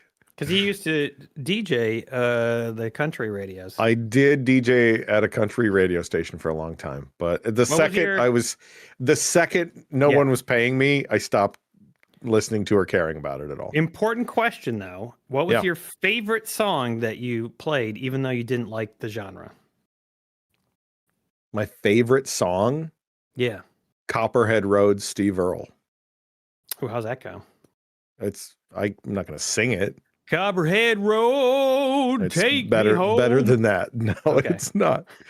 But that is my favorite song that I would play, that I was allowed to play on country radio. I've got friends at Copperhead Road. That's exactly what it was. Yeah. Okay. It's got to be one of those. My favorite country song, you ask, Aaron? Why, Yes. it's Man, I Feel Like a Woman. On a vow of free, we rode a stranger one fine day. This is a great song. This is a good one, too. Hardly spoke to folks around him, didn't have too much to say. Blah. I walked in on a country legend once in his underwear. Who? Yeah, John Conley, the guy who sang Rose-Colored Glasses. He was playing a show, and I was looking for him backstage. And I walked in a room after the show, and there he was in his underwear. He's wearing boxer shorts, and he had sock garters on. It was the first time I'd ever seen a grown man with sock garters. Holy shit! Was he from like the 1940s? No, but like he had like 30 #1 hits in country radio in like the late 70s and or maybe like early mid 80s. Anyway, It was the sock garters. That's why. It When was you the sock have that garters. many hits, you start wearing sock garters. Yep. Son, That's how it works. you can't be a legend if you don't have your socks up. Probably. You know, I could use Well- sock garters for my winter boots because my socks often get pulled down. It's very upsetting. See? It's just funny that man was apparently okay with getting caught with his pants down, but would never be caught with his socks down. No. Yes. Precisely. Oh, We I are got caught multiple up on people. business. Multiple Yeah. people said all those hits way down the socks. Oh. Yeah, he had a We're song caught called up on Common business, Man. Oh. Whatever you want. I'm gonna go back to my bog of sickness. Okay, Don't enjoy forget, the first bog. person who dies. Yeah. Yes. Oh, It's yeah. a bitter First person who Malort. dies. Okay. Yep. And if none of us die, does Jason have to take the bad one? Good question. Anthony, Yeah. let me know the answer. I feel like that's fair. I like that. I like those stakes because then Jason's going to be like, at the end of the adventure, we've won, and then Jason will be like, "Oh, a comet kills one of you." Whoops. Let me write that down. That's good. A Usable. strange comet that looks like it may have been causing cars to turn into weird tongue-having beasts. All right, we are going back to the adventure. Time code alert, potentially. Beep, boop, beep, boop. Time code. Back to the adventure now. All right. Wait. So Wait. let me set. There's a cape out. There's a cape out. Yeah, I turned blurps off, but I'll turn them back on real quick. So if you want to Real get quick. blurps in, do it now. We got a last minute right under the bell, Sagnor. Good work. All right, what is it? Thagnor wants Aaron and Emre both to roll a die. Sure, let's go, baby. Let's go. 20-sider? I'm gonna assume yes. I rolled an 11. 11. How average of me? Wait, I rolled an 11. No, I thought that was my die, too. Well, it could be an even or odd He's- thing. We'll see. I hope it is. He says, roll a die, see what came first, the bitters or the malort. It will tell us what is to follow. And you guys both got bitters. Shot of bitters for you both. Bitter boys. Okay. Well, a shot of bitters is going to be intense. It's a Okay. lot of bitters. Maybe like small shot of bitters. It's fine. Let the bitters flow through you, boys. This is you can't really take shots of bitters. Have we even done this? I thought the first time you guys had the bitters. Yeah, we didn't pour a tried whole that. fucking shot of it though. Like this much bitters is a lot. Yeah, that seems like a I shot. can't of see how much bitters you've to got. me. I hope Yeah, that mine that's good. measures up. That's good, Emery. It's a lot. It's like soy sauce. You know, doesn't need a lot. Yeah. It doesn't taste like soy sauce. No, Cheers. it's strong though, like soy sauce. Cheers. Thank you, Thagnor. I mean, I like that. I like that so much. And I like bitters a lot. I like it. Anthony says that it's cool with him. So if nobody dies, Jason gets the bitter malort. And then Ray Gerard got highlighted that says, last country show I went to was in Scotland. Fella named Sydney Divine. Divine. I Divine. don't know. I'm sick. His famous ending song was Tiny Bubbles, most bizarre and enjoyable Tiny country Bubbles. concert I ever went to. Nice. The Sydney I can imagine it Divines. being bizarre. Sounds like a drag queen name to me, honestly. It does, It yeah. does. It really does. That's why I was like, am I just calling him Divine because Divine the drag queen?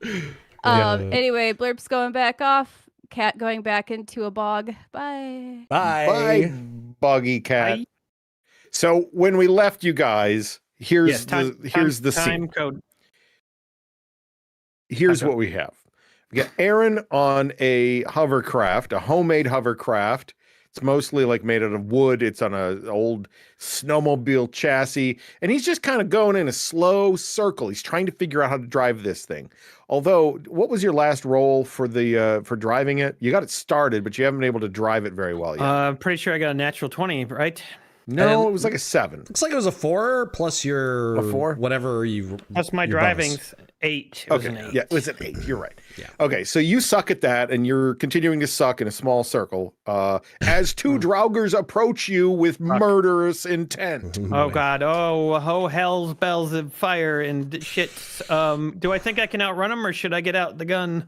I don't know. You can have a second or two to think about that, because you also saw that Slim is being chased by 2 Draugrs. He's trying to get away, but he's shouting for your assistance to help him. Oh God! He's not as fast as you guys. And then there's Texas Emre, who kind of stumbled when he got out of the window of the back of the Stavkirke, and you've got 2 of these Draugrs headed your way as well. Okay. I'm in a vehicle. I think I can outpace these little bastards, and I'll just get slowed down if I try to shoot their asses. I am going to try to drive better and get over to, who am I closest to, Slim or Emre? Actually, you're closest to Slim. Okay, I am going to try to save Slim. I know that I'm a humanitarian. I just want to save a person, and so I'm going to try to save Slim if I can by driving better. Okay. Fuck off. God. That's something. A 6. That's a 6. That's depressing. All right. Look at the rolls. Go down the line, guys. What? All right. 2, 2, 4, 4, 13, 12. Okay, yeah. But lately your rolls. Yeah, but where's anything more than 13? Either you get a natural 20 or you get a 13. There's nothing in between. Like what? Okay. Oh man. Now, forgive me if I'm mistaken, but I believe Texas Emre has the Gauss rifle and the battery pack. Is that correct? Yeah, Yes. I mean, I have to for sure.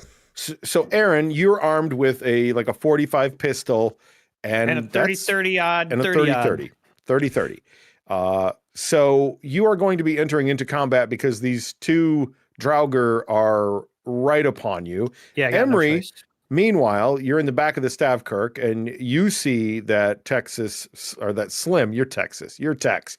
You see that Slim is about to be descended upon by these 2 Draugr that he's next to, but you have 2 Draugr that will be upon you if you stay put this turn.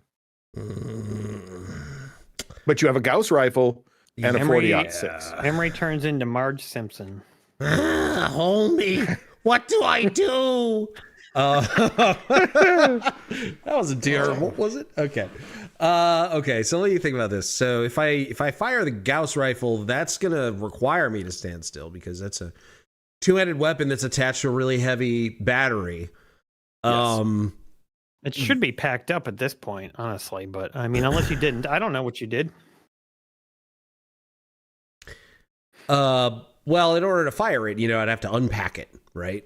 You just have to set the battery pack down at your feet and aim and fire. Yeah, but that means I'm probably not gonna be able to move, run and gun with this thing. But with my 40-06, I could run and gun. I could. Now the 40-06. It has been your experience that the 40-06 does not kill them as effectively as the Gauss rifle. All I need to do though is cripple. Yes. If I hit their leg, that could knock them down, slow them, maybe give myself or Slim Vic a chance to escape. Okay. So I think what I'm going to try to do is I'm not going to try to be a dick immediately. I'm going to start running from the Draugr that are coming for me, and I'm going to pop off a shot at one of the Draugr that's chasing Slim, trying to hit it in the leg to give him a chance. So you're dropping the Gauss rifle. No, I gotta keep the Gauss rifle. I just because I have both of them. Can I just keep the Gauss rifle like slung on my arm or whatever? The battery pack's very heavy. You have to carry it under an arm. Boy. Okay. Shit. Well, in that case, my choice now is: do I try to save Slim by blasting the two that are chasing him, or try and then risk getting set upon by these things, or do I blast the ones that are coming for me?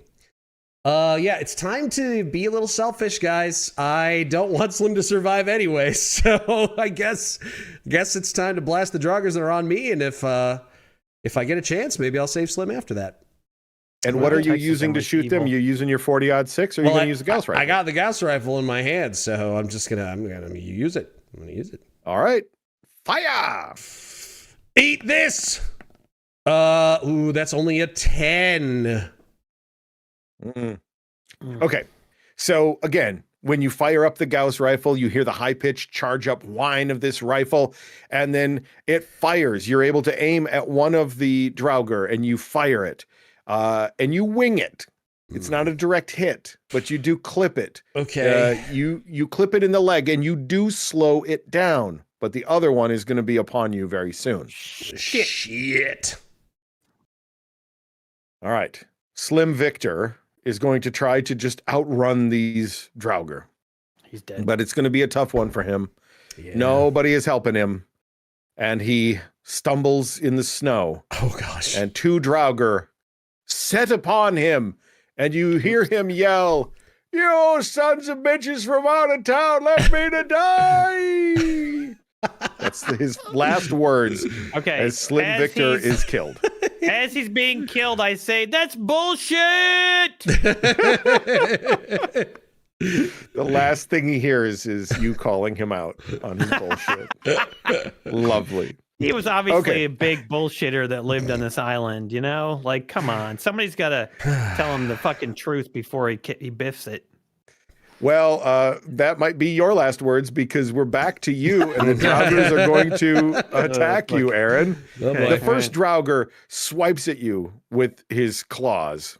Yeah, fuck and you. misses. Ha-ha. The second Draugr sneaks up behind you to do the same, but you lean to the side because your eyesight is really good and you see him coming. You can feel how cold it is as they're right next to you. Yeah. But he also misses you with his claws. Nice. Now we're back up to, this is technically turn 2 in combat. You only get 3 turns or 3 rounds in combat. So this is round 2.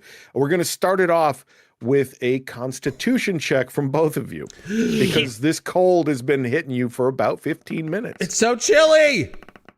Oh my God, a natural 20, Jason. What's a natural 20 on a constitution check to stave off cold? Well, I would say seeing Slim die has, I don't know if it warmed your heart necessarily, but knowing that you did not have to live up to the verbal contract, he became unaffected. extremely exhilarated and joyful, like very inappropriately. Unfortunately, I, however, rolled something that doesn't look to me like a 14 to 19, interestingly. Yeah. All right. So numbness has set into your hands, Aaron. You're going to have a penalty to dexterity now. Good luck. Fucking hell. Good luck. All right. You have your 30-30 and you have a 45, and you are on this hovercraft. You could try to drive away from them.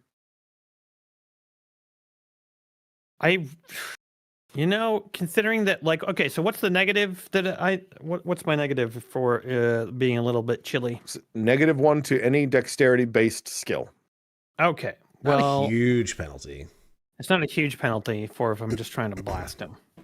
So can I get 3 shots off with the pistol? I will allow 3 shots, but the DC is going to be a little bit higher on the second 2 shots. Okay. All right. I'm going to try to pistol these guys.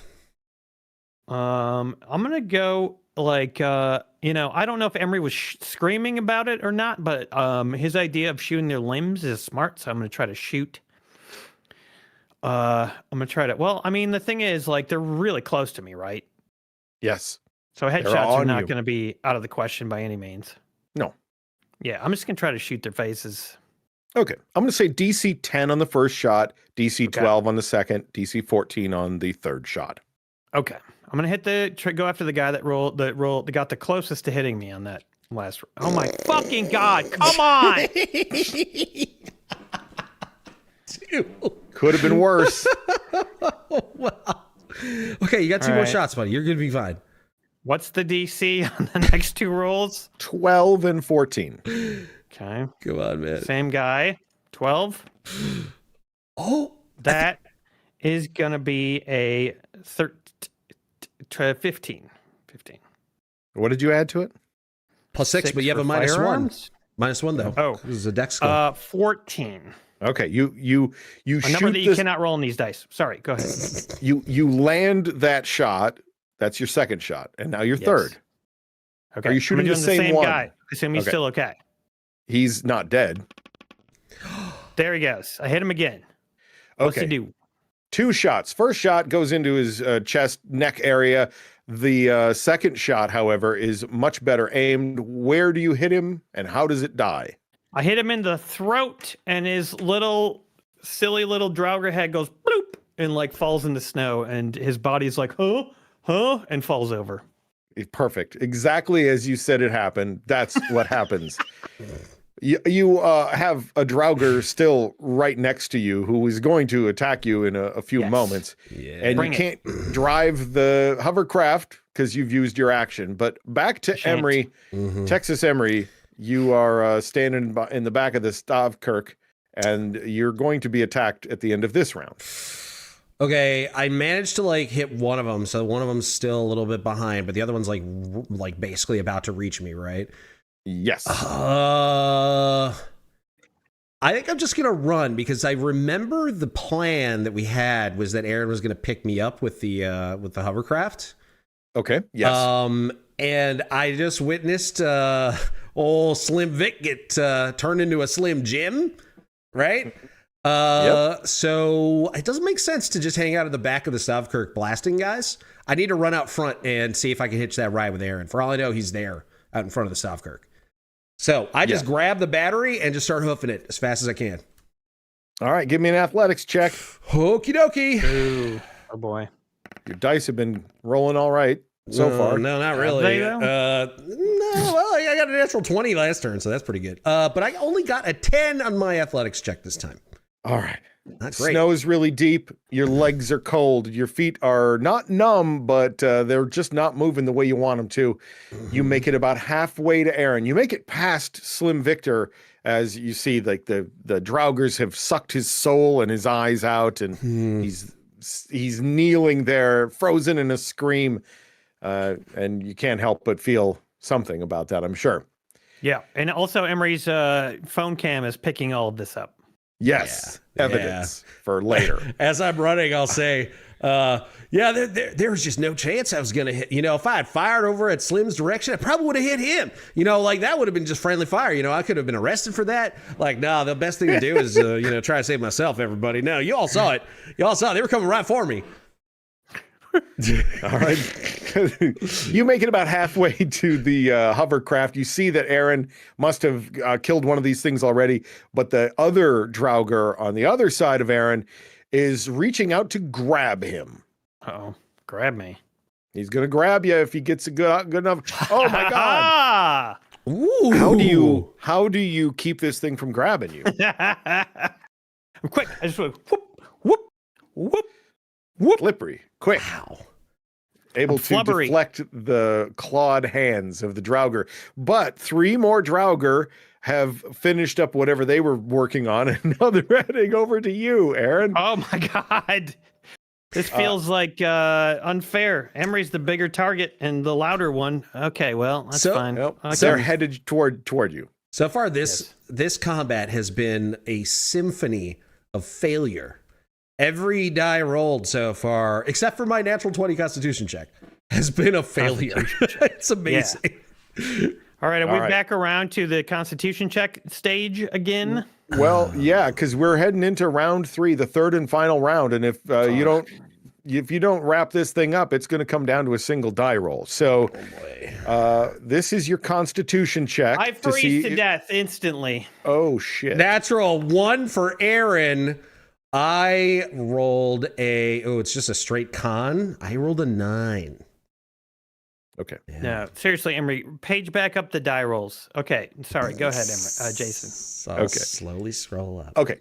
Texas Emery, with your natural 20 on your last die roll. Mm-hmm. The die rolls for you, Emery, you didn't have to make a die roll. Oh, and cool. And Aaron, I'm going to let you off the hook on that natural one. It's every 15 minutes you would make a con check.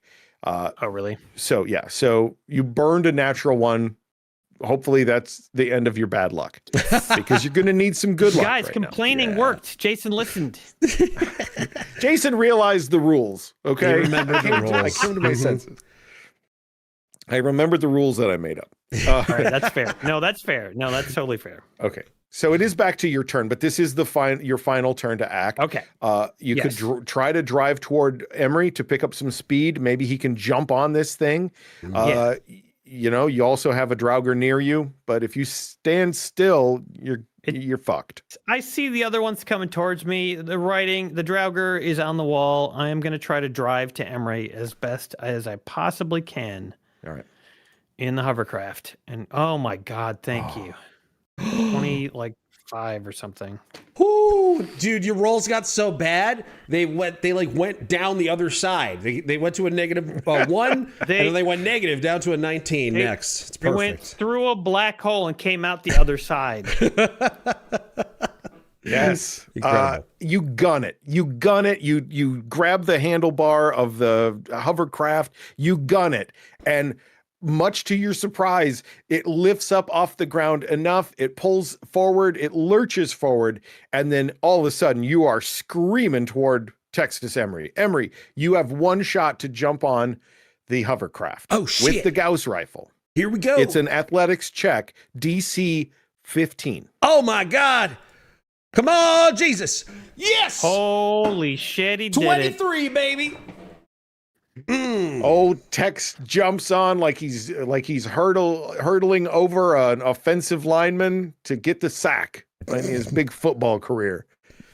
And he jumps on behind you, Aaron, and you are off as you tear away from the Stavkirke. You tear away, forgetting the death of Slim, and all of the Draugr are left behind in your wake as you drive away. And as you notice, as you drive away from all the Draugr, it doesn't get a whole lot warmer, but it definitely doesn't get colder.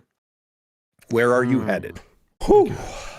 Okay. Well, the first thing that I do before we even figure out where we're going is I down a shot of bitters.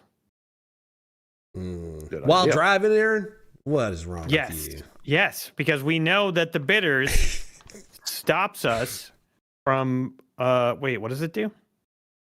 That's a good question. We know it does something important. Stops us from getting sober. Did I write this down? No, that's not it. No, the bitters are like a way to there's some reason to do that. What was the reason? Hey, Chat. Weren't we told? Chat, do you remember what the bitters does for us? I think you can look at your phone. You can ask Chat. You're streaming. We're streaming. Hey, Chat. Wasn't that crazy when I jumped on Aaron's hovermobile or whatever? That was nuts. Let's check what they're saying. Oh, those dice are being butts. Yeah, Chad, that was some bullshit. Oh, right, we can see the monsters. Thank you. Oh my gosh, thank God, Cat's watching from Goat Island right now. And, it helps us see the monsters. I want to be able to see any monsters that we're coming up against. So make sure I drink that shot of bitters. Oh, right. Okay, that's right. Thank you, Wasted Talents. You also said that, and Ardens as well. Cool. Okay. All right, While we got to go to the barn. Chat, you see Jag give $3 and say Aaron's surviving with only his legs. And then you see that you got a PayPal from Thagnor who says, Jason, enjoy some bitters yourself. Aaron and Emre, roll a die. Can your dexterity save you? Roll a die. Shit. Oh, I have a really good dexterity. Let's see. Fucking stupid, shitty dice rolling. I have a +4 on my dexterity, so that's an 11. Is that good enough? Not, because it's about luck. Hope the odds are in your favor. Well, I got a 16. What'd you actually roll I got without an modifier? I got a 7. Odd? With yeah. What'd you get, Emery? 16. You got an even. Emery, you get Malort, but Aaron gets a good shot. Fuck! Come on! Ooh. This bitch. This fucking bitch. This guy. And to whom is it Thagnor I have to thank for this massive shot of bitters? Yes, sir. Oh my gosh, that Whoa! is massive. Dude, that's so much filled it up. bitters. I filled it up. Jason's hardcore. I want to see it. I want to Jesus see it. Christ. Where is it? I couldn't, man. There you go. Oh Bottoms yeah, up. Jason. That is a hardcore bonus That'd shot. be Puke City Cheers. for me. Thank you so much. Cheers. Here's my Malort. Damn you. Hey, Jason, he likes bitters. He's a good man. I love clove. I love the flavor of clove.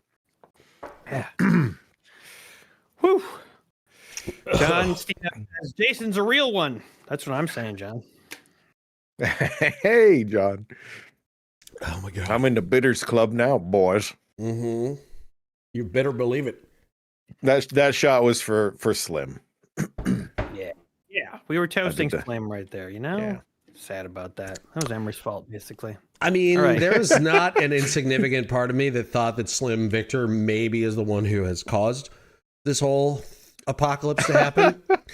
I mean, like you said, the Draugr, they have to be summoned, right? And so maybe Slim summoned them. I don't know.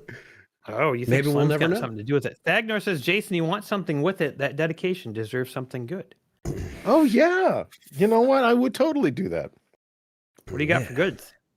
Well, I have, I got like more bad stuff than I have good, but I got a 12-year-old scotch. I'd sip on that for a while. I knew you had scotch. I just knew it. Sip on it. I mean, I don't know. Maybe Thagnor will let you suck We'll it. see. We'll just leave it nearby and I'll keep an eye on that. Maybe Thagnor will let you suck it. Just post in the comments, Kat, or whatever you want when that moment arrives. Okay. So where are you headed, guys? We need to go. Emery, I think we should go to the barn and see if we can find that bulb and then go to the lighthouse. Do you think that the bulb will be in that barn? We should check the barn. We gotta check you know the what? barn. You know Where what? else? Hold on a second. Guys, hold on a second. I have an idea. Yeah. At the end of our last stream, near the end of the last stream, you were talking about where you would go to look for the bulb, and chat offered some suggestions. I think it's a good idea to ask chat where you should go next. Oh yeah. Because All right. maybe they'll offer some insight that's not clouded by being in the game. Oh. Hey, chat. So I would say, just list off the locations you would want in a poll, and then we'll go from there. Oh, we're gonna do a poll. All right, you guys, we're gonna do. Hey, chat, we're gonna do a poll. We want to try to figure out where to find a bulb for the lighthouse in order to save this island. And so we're gonna give you some options. But what are the options? So the options would be the barn, or Lighthouse, the lighthouse itself, or what Arden says, up your ass. I don't think that's gonna be one of the options. I don't think so. I mean, one of them could be Slim Victor's house, but I doubt it because that wouldn't make any sense to me. But Yeah, maybe we was already there. I mean, we were there, but we didn't know to look for a light bulb when we were there. We also didn't know to look for a light bulb when we were at our house either. So, Okay, make it those two options or somewhere else, and then we'll have to figure it out if they choose somewhere else. What about house basement as an option? Well, if we go to the barn and we don't find anything there, we're going to definitely search the house because the house is also right there. yeah, we'll go to the house. So the barn includes the house if there was like a place that we didn't find, like a secret door or something. So we can do barn/house as one option. And then Ron says lighthouse. True Value or Lowe's. You could add those to the... No, don't add those to the... All right, it's up. Barn/house basement, lighthouse, or other. Vote now, chat. We need your help. We are literally about to die. If you don't help us figure this out and save the island, GSP will never stream again. Oh, you guys better get it right, okay? Because we're going to listen to whatever you say. Because we love you, and we know that you're smarter than we Menards are. is funny, and all of your other answers are funny, but like literally we will die. if you don't help us figure this out. Okay, Cunning Among Us Damn it, says, Emre, this is the problem with having like a funny channel that for streaming is that nobody's taking any of our near-death experiences seriously. I know, they're always like cheering on our deaths too. It's kind of I don't know what to think about that. Well, just yours because you're Texas, Emre. Oh man. Under the willow tree. Did we find a willow tree around here? I don't remember that. I don't remember seeing that.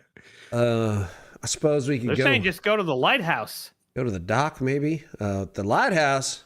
Everybody's saying just go straight to the lighthouse. 80% voted for the lighthouse. Holy fudge. All right, chat.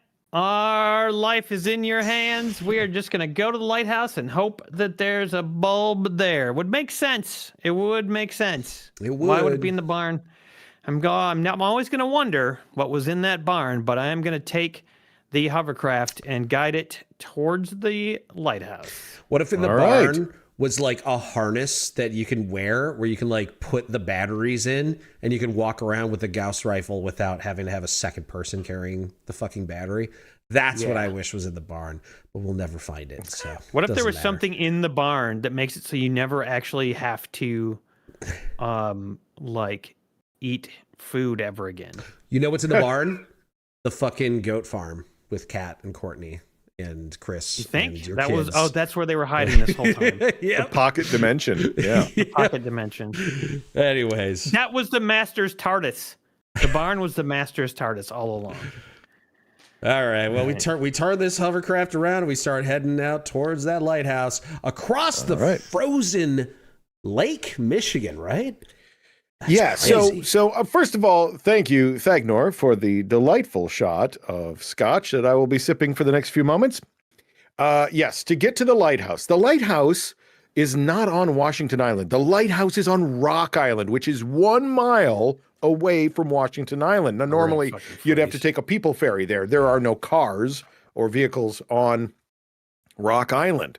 But you remember Slim saying, it's a pretty straight shot to get to Rock Island. You can see the lighthouse on Rock Island from where you are. You can see the light. It's up on a hill on Rock Island. So you have a pretty good bearing on how to get there. But it's a mile to get across the frozen, dangerously frozen water. You don't know why it's dangerous because Slim can't answer you now. Nope. So you're going to get over there somehow, maybe, or maybe you'll die trying.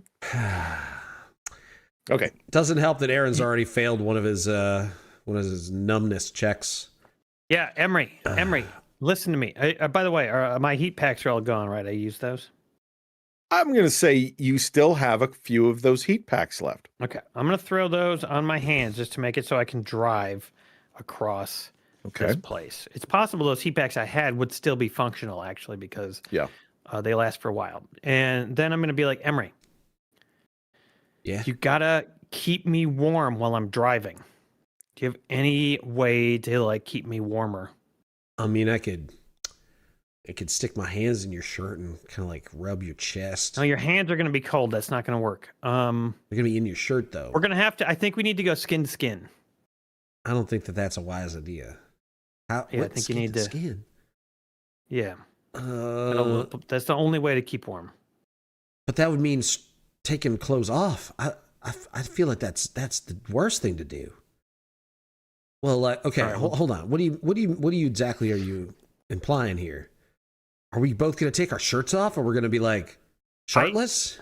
No, I just need to. I got to stay warmer. I'm going to drive this thing into a icy crevice. Okay, all right. Hold on. Let me Google something here. I whip out my phone and I Google. I'm gonna do this. Just do it on my phone. How to? That is not what I was asking for, Ron. I do not want him to do anything with my butt. How to skin to keep warm in a survival situation. Okay, let's see what AI has to say about this. Okay. While he's looking that up, I check and make sure that the vehicle that we're in doesn't have any way to heat us at all.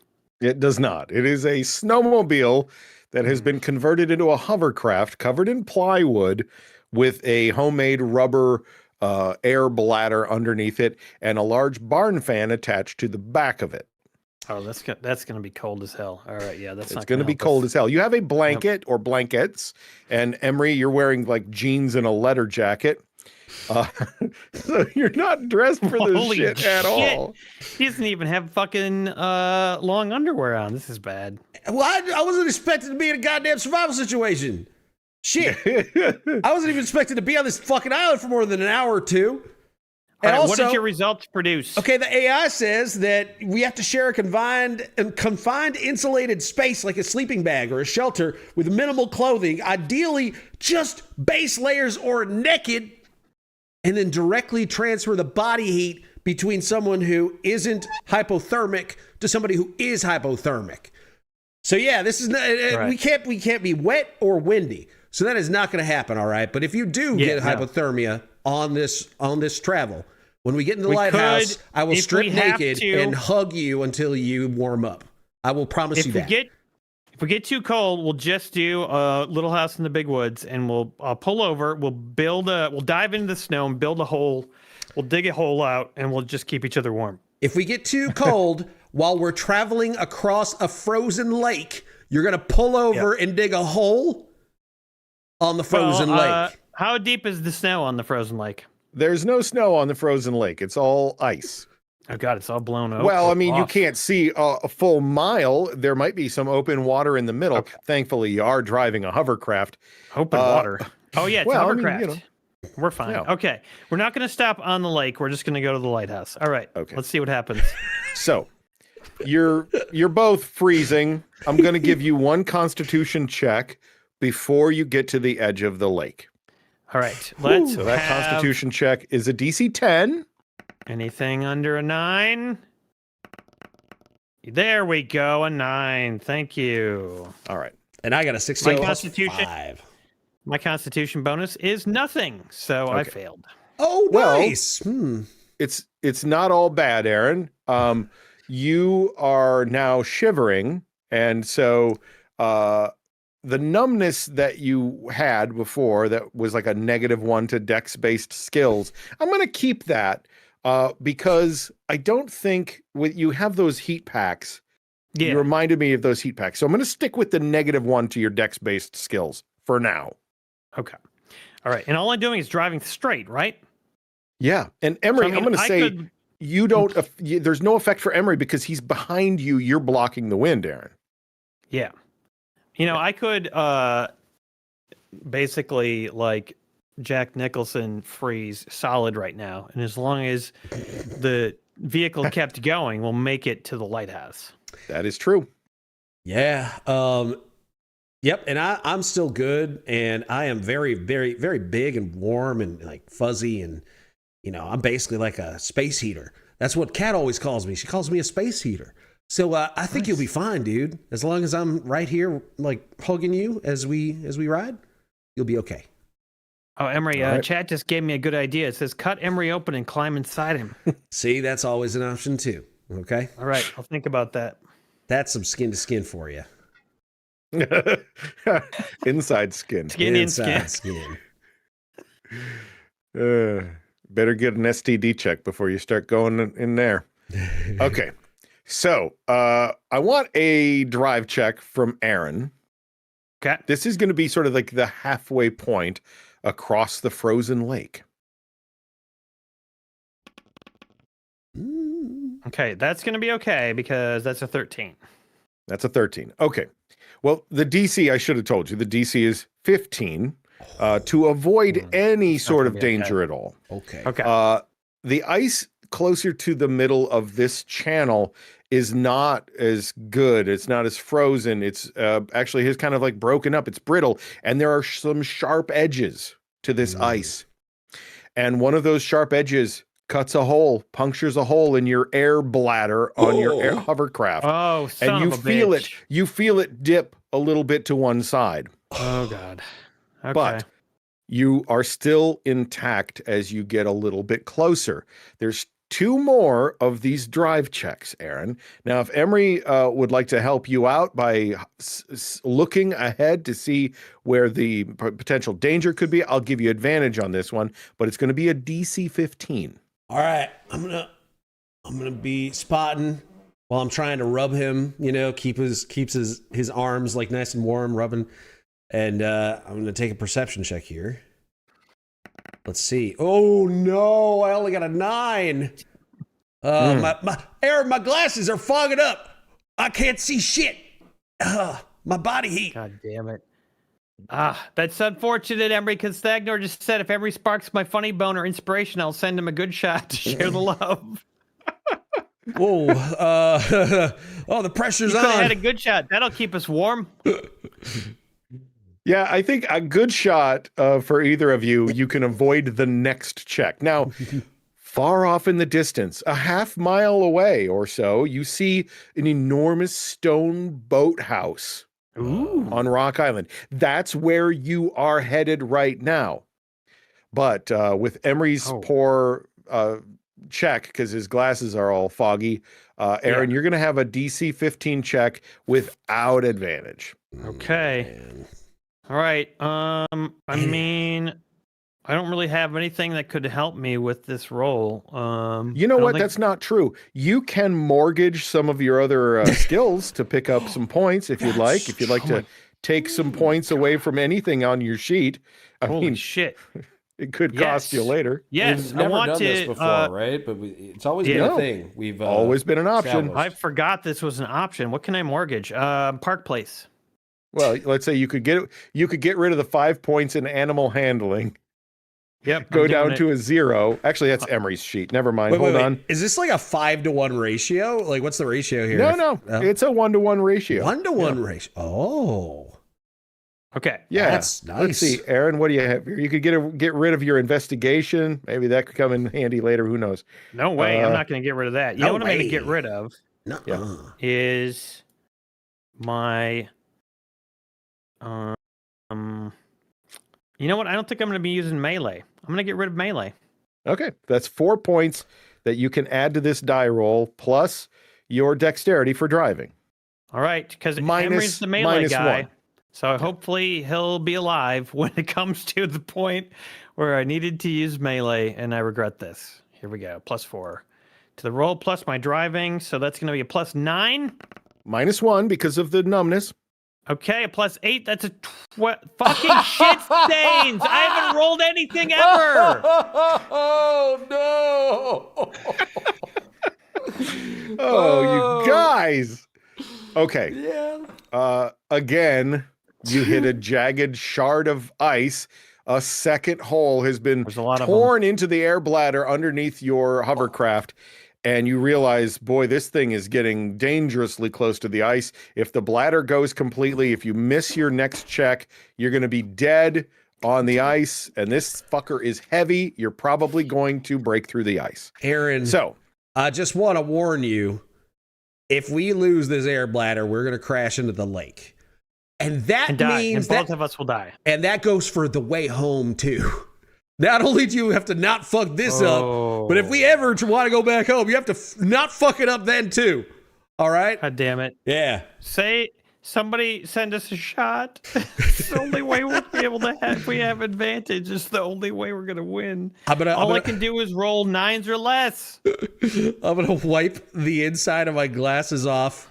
You know, I'll take my hands off of Aaron's arms and chest to keep him warm, and I'll try to grab my shirt and clean off my glasses so that I can see better.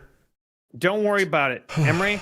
What? For this next roll, I am going to sacrifice all of my agility forever so that I can get us to the shore safely. I have a +9 to my roll. What? Okay. That's crazy. I have a 9 bonus on my agility. It's gone. Oh, wow. There's a 0 now. Nuts. All right. Okay. Well, I'm still going to do my perception check.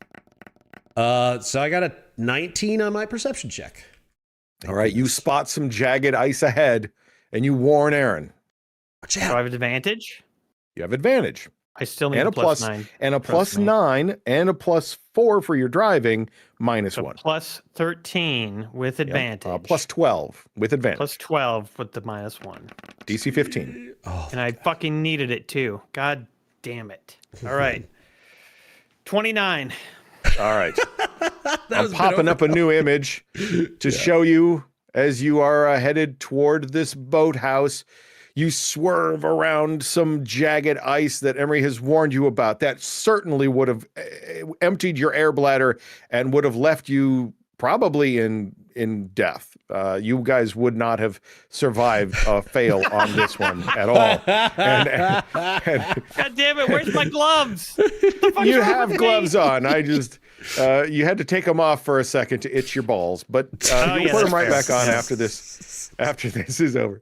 You and Texas Emery, you kind of spin out a little bit, avoiding some jagged ice, but you're able to right the ship and you arrive at the boathouse safely. Let me explain what you see as you approach the boathouse.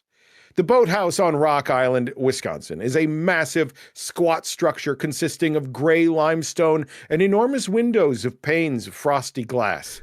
The canals under the boathouse during the summer are probably just fine. Great place to park your boat. But here in this environment, it's full of jagged ice with no place for you to park. There are stairs and docks near the boathouse. You're able to exit the hovercraft and walk up these stairs to get to the front entrance of the boathouse. Both of you give me a perception check. There we go.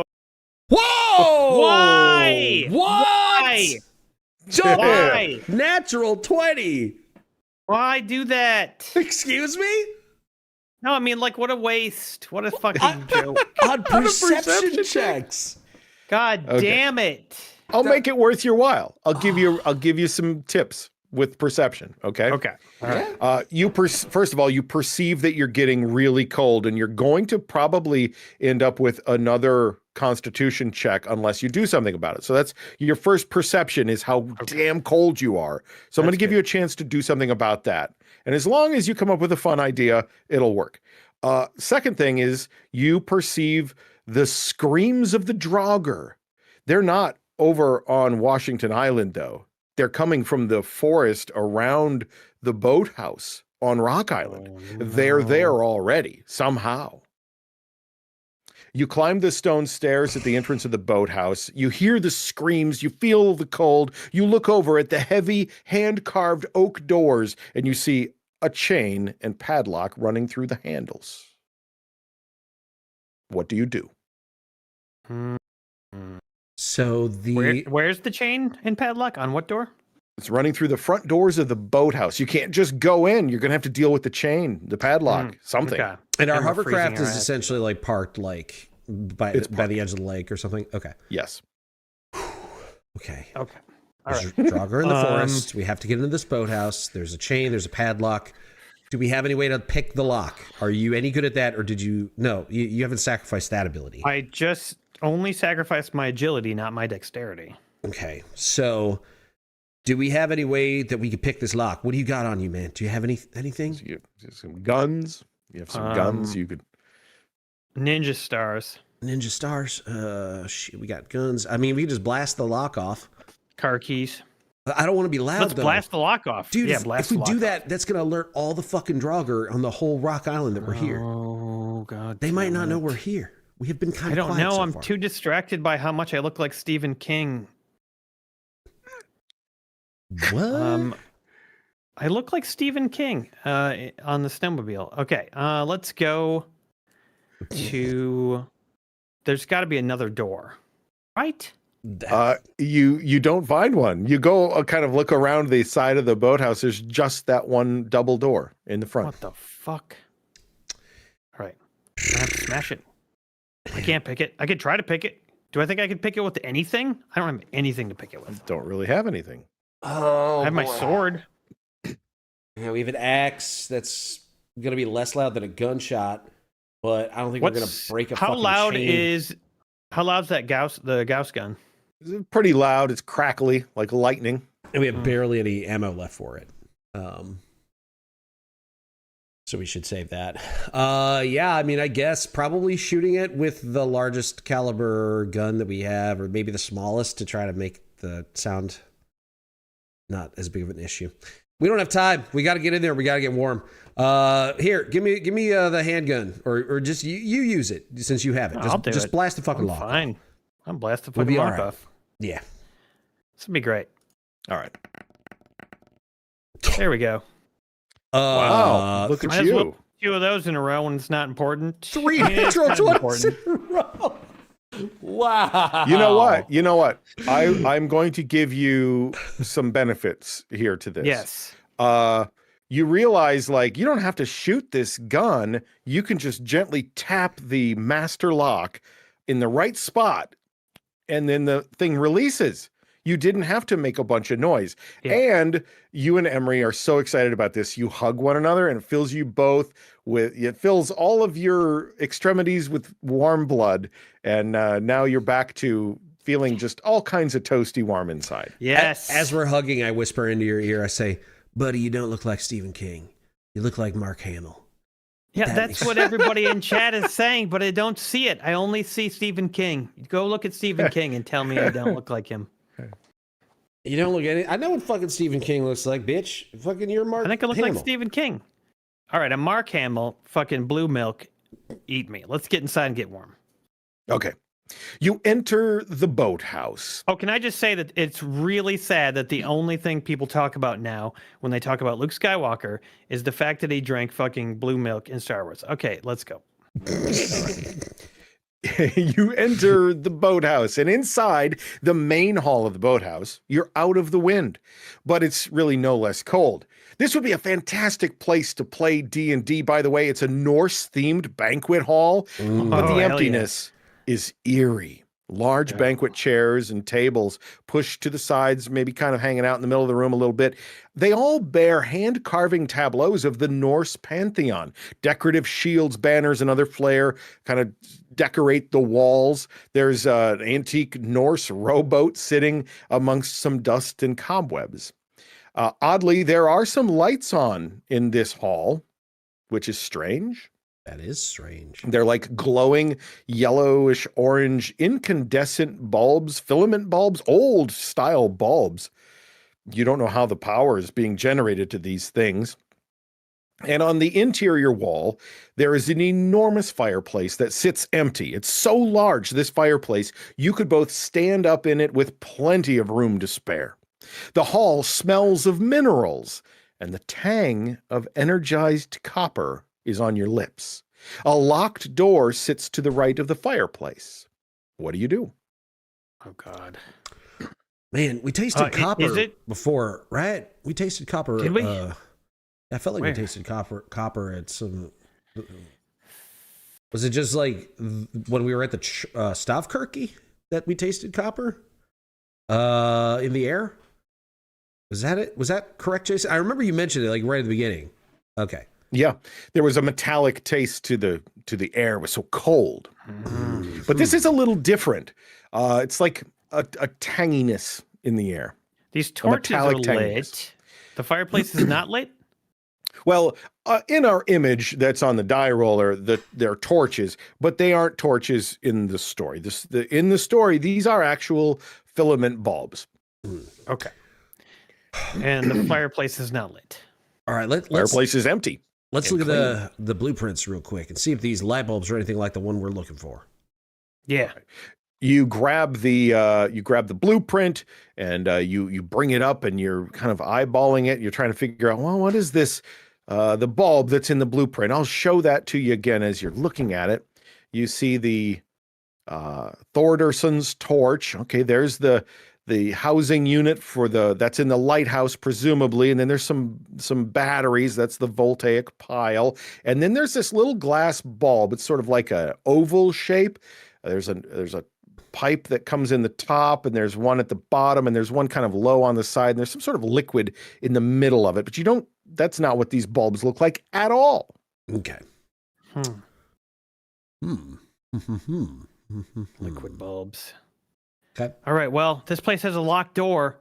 Maybe we should just so like how are we warm in here? We are we gonna be like taking are we gonna be freezing or are we gonna be warm enough to function?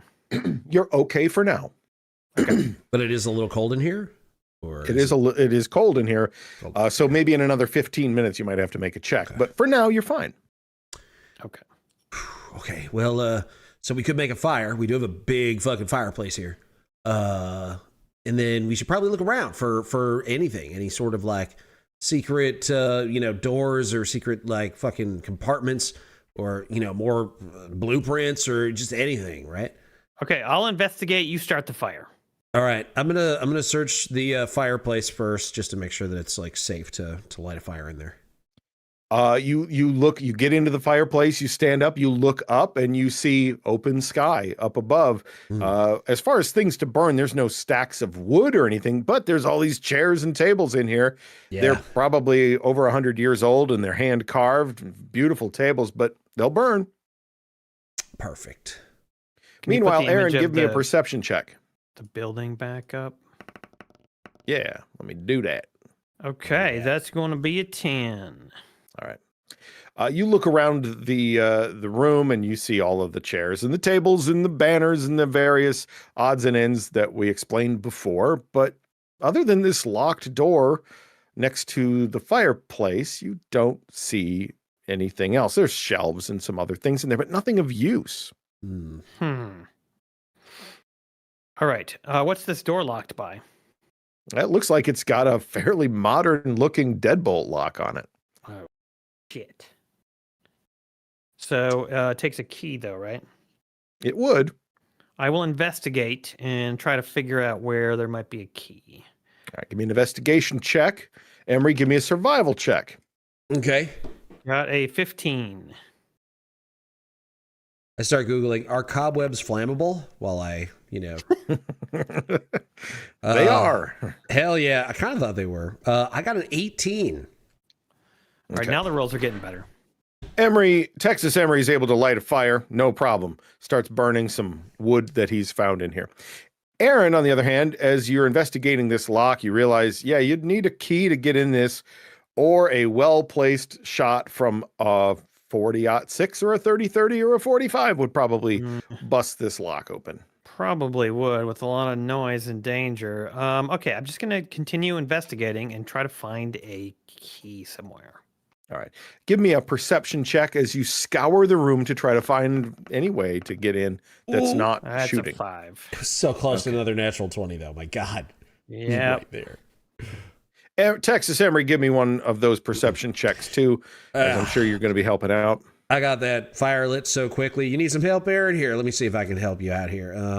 Well, that's your problem right there is that you weren't looking right here with a 22. All right. You find a desk on the far end of the room. You open up a drawer, and there is a key right there. Bam. Right It in is the a master drawer lock labeled master key drawer, dude. Come on. I don't read things. Nope. I was no way I was going to find that drawer. Good thing you were looking. Never would have found it. Just would have kept rolling 5s. You go over to the door and you unlock. The key fits in there perfectly. And immediately when you open the door, you are awash in a dim pink light.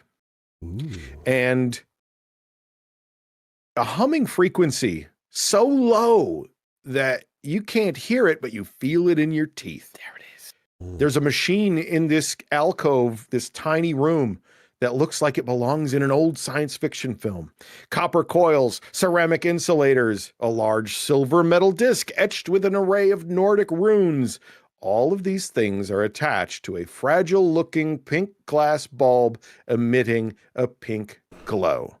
It is the bulb you're looking for. Holy shit. Yes! The bulb we're looking for. And also the raiding party we're looking for from Mediocre Films. Hey! What's up, guys? Howdy, everybody. Howdy, everybody.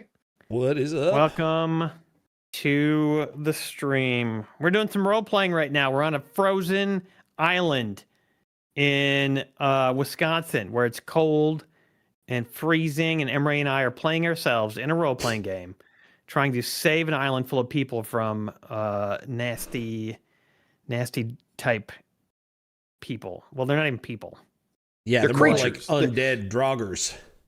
Yeah, they're Cryptid mythical types. creatures. You don't need to know a ton of lore about this. You just need to know that Emre and Aaron are trying to get to a lighthouse. And in order to save the whole island, they needed to find a little glass bulb, which they just found in this room they opened. Yeah. So what do you do to get this bulb out of this contraption, guys? Well, oh shit, dude. We should probably like read this silver disc. What is this? Some sort of like puzzle or something? I will just say that Greg subscribed for 75 months and says, "Hello, Coobly Coops." I can't say that word on Twitch, unfortunately. So thanks, Greg. And thank you, Razorblade. And now we have a community train going, which, as you know, means you all have to do community service if we make it to level 5 on the community train. So try not to get to level 5, or we will all have to do community service here at GSP. Oh Okay. boy. Okay, so All right. You want to try to decipher this thing? I definitely do, and I had a translation app on my phone, and I'm forgetting how that worked. Yeah, but I'm intelligent. I just try to intelligize it. Oh, okay.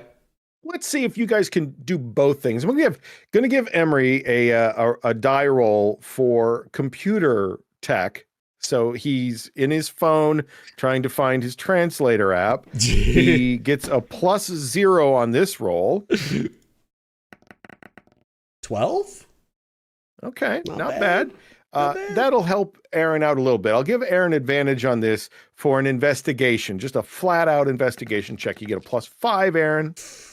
But you yeah, get that's going advantage. to be an 18. All right. Yeah. Plus my investigation, so 23, really. 22, 23, whatever.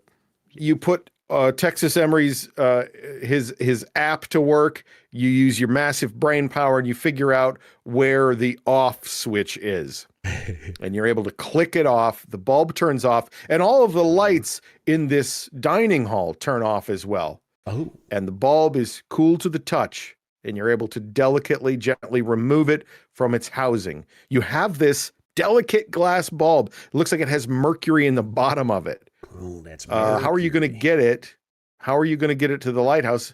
You can see where the lighthouse is out the window, but it's probably a half a mile or more hike up a huge hill in a blizzard through a snowstorm with undead creatures trying to murder you all the way there. Oh my gosh, this sounds like another great time to take a really short break. Fair enough. All right, hi, Delay the everybody. inevitable. Scott from Canada says this is just a Tuesday in Canada. Yeah. You know, Lips are back Wisconsin on. has a lot in common with Canada. You guys know that, right? Like we are very similar. Scream We like Queen sent snacks. 300 bits. The community train's going crazy. Digital sent 300 bits. The community train has continued to go crazy. We're gonna only have to do community service. And blips are back on. Razorblades also subscribed for 34 months. Thank you. Thank you, Razor Blades. Thank you. We Oh. unlocked one emote for something or others. Hell yeah. Yeah, I think with the community trains, whatever emotes get unlocked, get unlocked for everybody or something, like not just people who have contributed to Something it. like that. It's kind of a new type of train, so pretty exciting. I also think that since we have like more people watching than normal, it might be a good idea to do our little announcement, right? Unless we were like saving that for the end or something. But it seems like let's now's do a it. good Was time. gonna do it at We're the gonna end, do it. but now's a good time. Yeah. Yeah. I'm gonna go to the bathroom. All right. You go and take care of your biological needs. Yeah. And I will just hold my urine in my bladder like some sort of creature. And yes, so this is our third adventure, or our third story in the End of the World series. The Rated RPG end of the world apocalyptic role-playing game series that we've been doing. Each of them are only 3 live streams long. The goal is for the 2 players to just survive 3 live streams against, in our first one, it was a zombie outbreak that happened at a medieval times dinner and tournament. The second one was a comet caused inanimate objects to turn into tentacle creatures and try to murder us. That happened in our home city of Madison, Wisconsin. They're based in reality somewhat, a kind of an alternate universe. The players play themselves, but heightened versions of ourselves. And things happen, but it's all kind of like there's no lore to know. It's happening and you try to survive it. And this is the 4th adventure in that series, or the 4th scenario. But we're changing some things. First of all, we'd been calling it the Ends of the World, but it's all part of Rated RPG, which is a long-time series of role-playing TTRPG live streams and a podcast that we had that ran like 68 episodes. That you can find that all over Spotify and everywhere else. We are going to be moving the Ends of the World to its own Twitch and YouTube channels. The Rated RPG Twitch and YouTube channels. And we will be populating those. We'll be making content there that is exclusively Rated RPG so that Game Society Pimps can continue doing Game Society Pimp stuffs on their channels. So we'll start with a brand new algorithm, a fresh algorithm that we can use for just Rated RPG. And we'll no longer be calling it the Ends of the World. We'll be calling it Rated RPG Apocalypse. And when we start our new apocalypse on March 13th, it is GaryCon Apocalypse, which will take place at the legendary gaming convention called GaryCon, named after Gary Gygax, co-creator of Dungeons and Dragons.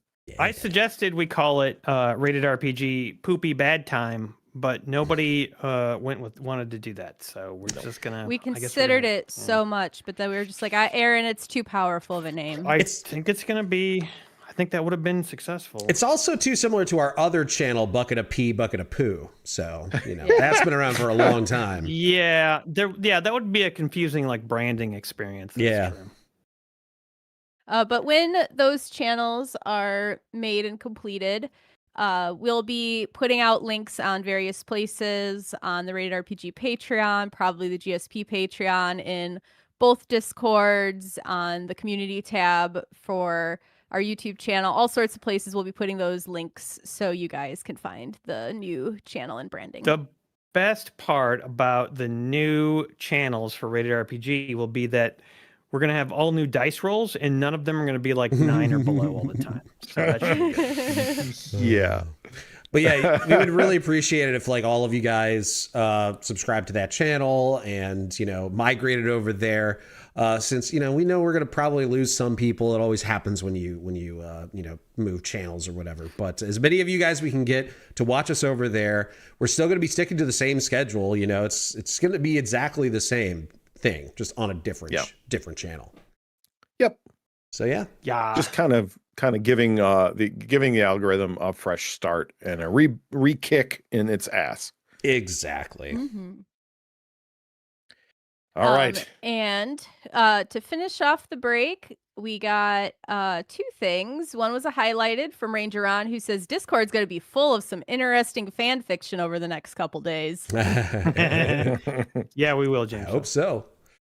And then we got a PayPal from Wombat, who says a good shot for Master Jason Stevens for being awesome, and a shot of Monkey Pump for the bumbling fox that can't roll good even if their lives depend on it. Monkey Pump. Yeah, I don't know what that is. Well, I have Dirty Malort? Monkey Banana Peanut Butter. I think it's supposed to be bad shots. Damn it. I don't know what Monkey Pump means. I guess it must be Buffalo Trace. I'll just have that. Wombat, help. Also, I'm sick. I'm so sorry for all the mediocre Phillips people who are here and have to listen to this. I'll be going away very soon. Well, they're listening to me too, and I'm sick as well. Hey, you're a trooper, Kat. Thank you for showing up, despite the fact that you are. I've been laying on the floor most of the time, to be honest. Exactly, and that's what you should be doing. A mixed concoction of turpentine and honey from the lighthouse, you fools. Yeah. What? I think that's a bad shot, Malort, It didn't baby. help. Oh my It didn't god, help. it didn't narrow it down at all. Oh, does that mean Malort and bitters? Monkey Pump, Malort and Bitters. It sounds good to me. Malort and bitters. Could it be that good means. drink and bitters? Oh my god. Well, I'll put It's bitters. bad, you double fools, says Okay. Wombat. So just Malort. Because I'd rather have Yeah, Malort it's just and Malort. Okay. bitters. All right. All right, I'm going to my bog swamp, and blurps are gonna go off as soon as they're done with their shots. Bye. All right, Bye, Lady Rob. Shrek, thank you. I gotta say, you guys, the main thing that I've wanted to do over the past few days instead of working is play Gone Fishing. God, that game is great. Cheers. So If you guys- fun. Who came over from Mediocre want to see a really fun video game? Gone Fishing was surprisingly enjoyable. Really fun, weird game with eldritch beasts that try to attack you while you're fishing. And there's caves and exploration. It's just a good video game. Yeah. Cheers, Wombat. Ghana. Cheers, Wombat. Does he look Does like he a look bitch? like a bitch? What's up, Gabbo?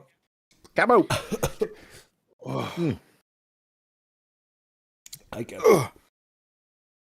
Ix the Troll King says Malort plus Tabasco plus mayonnaise. Mmm. Oh, Might as well add Mountain Dew to that. Mm.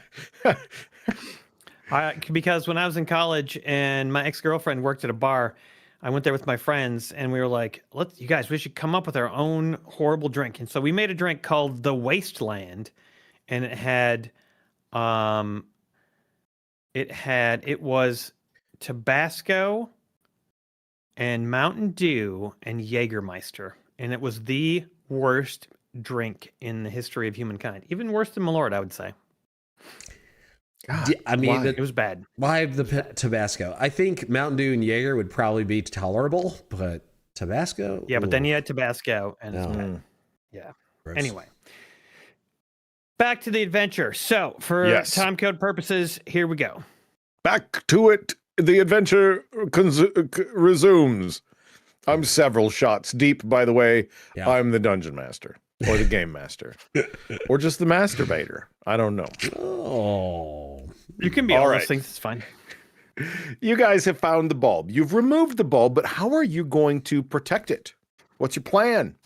Jeez, that is such a great question, Jason. Let me tell you. So great. You better think about it quick because you hear one of these things screaming and it doesn't sound very far away from the boathouse. Okay, so there are tapestries, right? You said in this place? Yeah. Yeah, go back to the wide shot. All right. Tapestries made out of cloth of some kind? They are apparently, as you look at them, they do appear to be made out of cloth. They're not super easy to get to because the big dining hall in the boathouse is pretty large. You'd have to climb up there somehow, Oh, grab son them, of a bitch. We no, need- we stack don't up want to some do that. tables. We need something. Emre, we're just going to have to use your coat. No, we're not. Yeah. I need that to keep we're gonna have myself to use- warm. We have a half-mile trek that we have to make. I will die without my coat. So not You happening. won't. I have an idea. What? I think Oh. you should drink the rest of this bottle of bitters. That'll keep you warm without your coat. No, will not. Okay. You got me All right, so well, good luck flustered I climbing up there. accidentally went into my fucking American accent or my Midwestern accent or whatever. This All right, well, is I my, have no my agility, real so Texas I can't- accent. Yeah. I can't climb up there and get those anymore. I gave up all my fuck. abilities. Oh yeah, you're all tired and shit now. Yeah. Okay, well, can we think of any other way to get access to just some sort of sack, some sort of soft, mushy sack that we can put this light bulb into to keep it safe? All right, we scan the area for soft, mushy sacks. Do we see anything? All right. Give me a perception check, both of you. Yeah, that'll be a 6. Good work, dice. That'll Fuck be you. a 9. Yeah, definitely don't have any sacks. It's so cold in here that even your flesh sacks that hold your testicles are really not available for use either. So, yeah, if you want to get one of these banners down, you're going to have to stack up some tables and get them. But your perception checks are high enough that you hear another scream from the Draugrs that They're are about to approaching the descend upon us. boathouse. We got to All get right. to the lighthouse. Don't worry, dude. Can't we just carry this thing like with our own hands, or is that Sure, not, you could- is that not you tough enough? You could carry it. You have your Gauss rifle, which is heavy, and that's going to take one person with two hands holding the batteries and the gun. The other person could carry a pistol and the light bulb. Okay, let's do that. And you carry the pistol and the light bulb. This is I'll what I'm carry the thinking, Gauss. dude. You can't. We have to be able to like be on the move. Like, maybe you just use the rifle, okay? Not the Gauss, but just the regular rifle, and then I'll have the pistol and the light bulb. Okay. Oh God. Because Think? if you have to set the battery down to shoot, like we're gonna get stuck. Yeah. All right. Right. All right. No, you're right. Yep. Okay. I got to be able to run a gun here. All right, run a gun. Let's do it. I'm familiar with this tactic due to all of our video game experience. What are you focusing on? Are you focusing on speed to get to the lighthouse quicker, or are you focusing on taking care of the bulb so that it takes you longer to get there, but you're less likely to fall down and break the bulb? Yeah, we can't break that bulb, and since we didn't have anything to wrap it in, we're gonna. You could boof it. What's that mean? Boof. Shia LaBeouf? In the butt. Oh. I mean, I'm just offering the one suggestion that I just literally thought of. No, I have an idea. Yeah. I have an idea. I grab the bulb and I stick it up Emery's shirt and coat on his back. And then the elastic from his coat and shirt just go whoop and like slap down on it nice and soft. Yeah, yeah. As long as you don't get attacked So if on your back. if I fall down, the shards of broken glass will stick into my back, and then the mercury in there will just go directly into my bloodstream. That's Okay, what you all want to right, have fine. happen, Mr. Yonda? Fine. I Put don't it in think my so. back. Put it No, in my back. I'm just I gonna will do carry it. it. You fucking psycho. No, Just- no, you're not gonna carry it. You have no dexterity. Put it in my back. What? In your back? Do as I say. We don't have time. Oh my God, this dude's gonna get us both killed. Fine, whatever. I do what he says. I get. Okay, hold on, Jason. Can I try to pull a fast one on Aaron since he can't see what it is going in his back? Yeah. Can I put Oh, something sure, else in his back so he thinks that it's Yeah. the light bulb? Yeah, Okay. you know what? As you kind of glanced around the room, you noticed that there was an object on a table. It was a little wooden shot glass, is about the same size, and you grabbed it just because you thought it was cool, and so you have it. I'm gonna say a basic. Let's see, what's the fine motor skills? You have a +1. I'm gonna make it a DC 11. Pretty easy. Oh no, it's only a 7. The dice were never Aaron, gonna you let do feel that. you feel that that's not the little bulb. He's trying to fucking trick you. Okay, what are you doing? What is that? God damn it! Oh, cool shot glass. Dude, I'm not gonna risk this fucking light bulb being stuck in between your jacket and Okay, your back, okay. dude. That's a terrible I place to have a put it. pistol. I have a pistol. I'll carry that in my one hand, and then I'll pistol in the other. You take the I'll- big gun in I'll case take- we need it, and you can take my 30 Murdy. I got the 40-06. I'll take that. You do the Or you pistol. take the 40 out. That's fine. I'll All keep right. the 30. The 30. And you're leaving even. the Gauss rifle behind? No. No, we gotta Okay. take the Gauss rifle, but it's gonna be Can't like we carry that? yeah, it's Well, just gonna be in a Emery could, backpack. Yeah, it's just gonna be in the backpack. Emery's taking it in the backpack. Okay. Yep. So you put the backpack on, you got the Gauss rifle, you got the 40-06, the 30-30, 45. 45's in your hand, bulb's in your other hand. 45, You 40, take 30. off. Hike. You're not going as fast as you can. You're trying to be careful.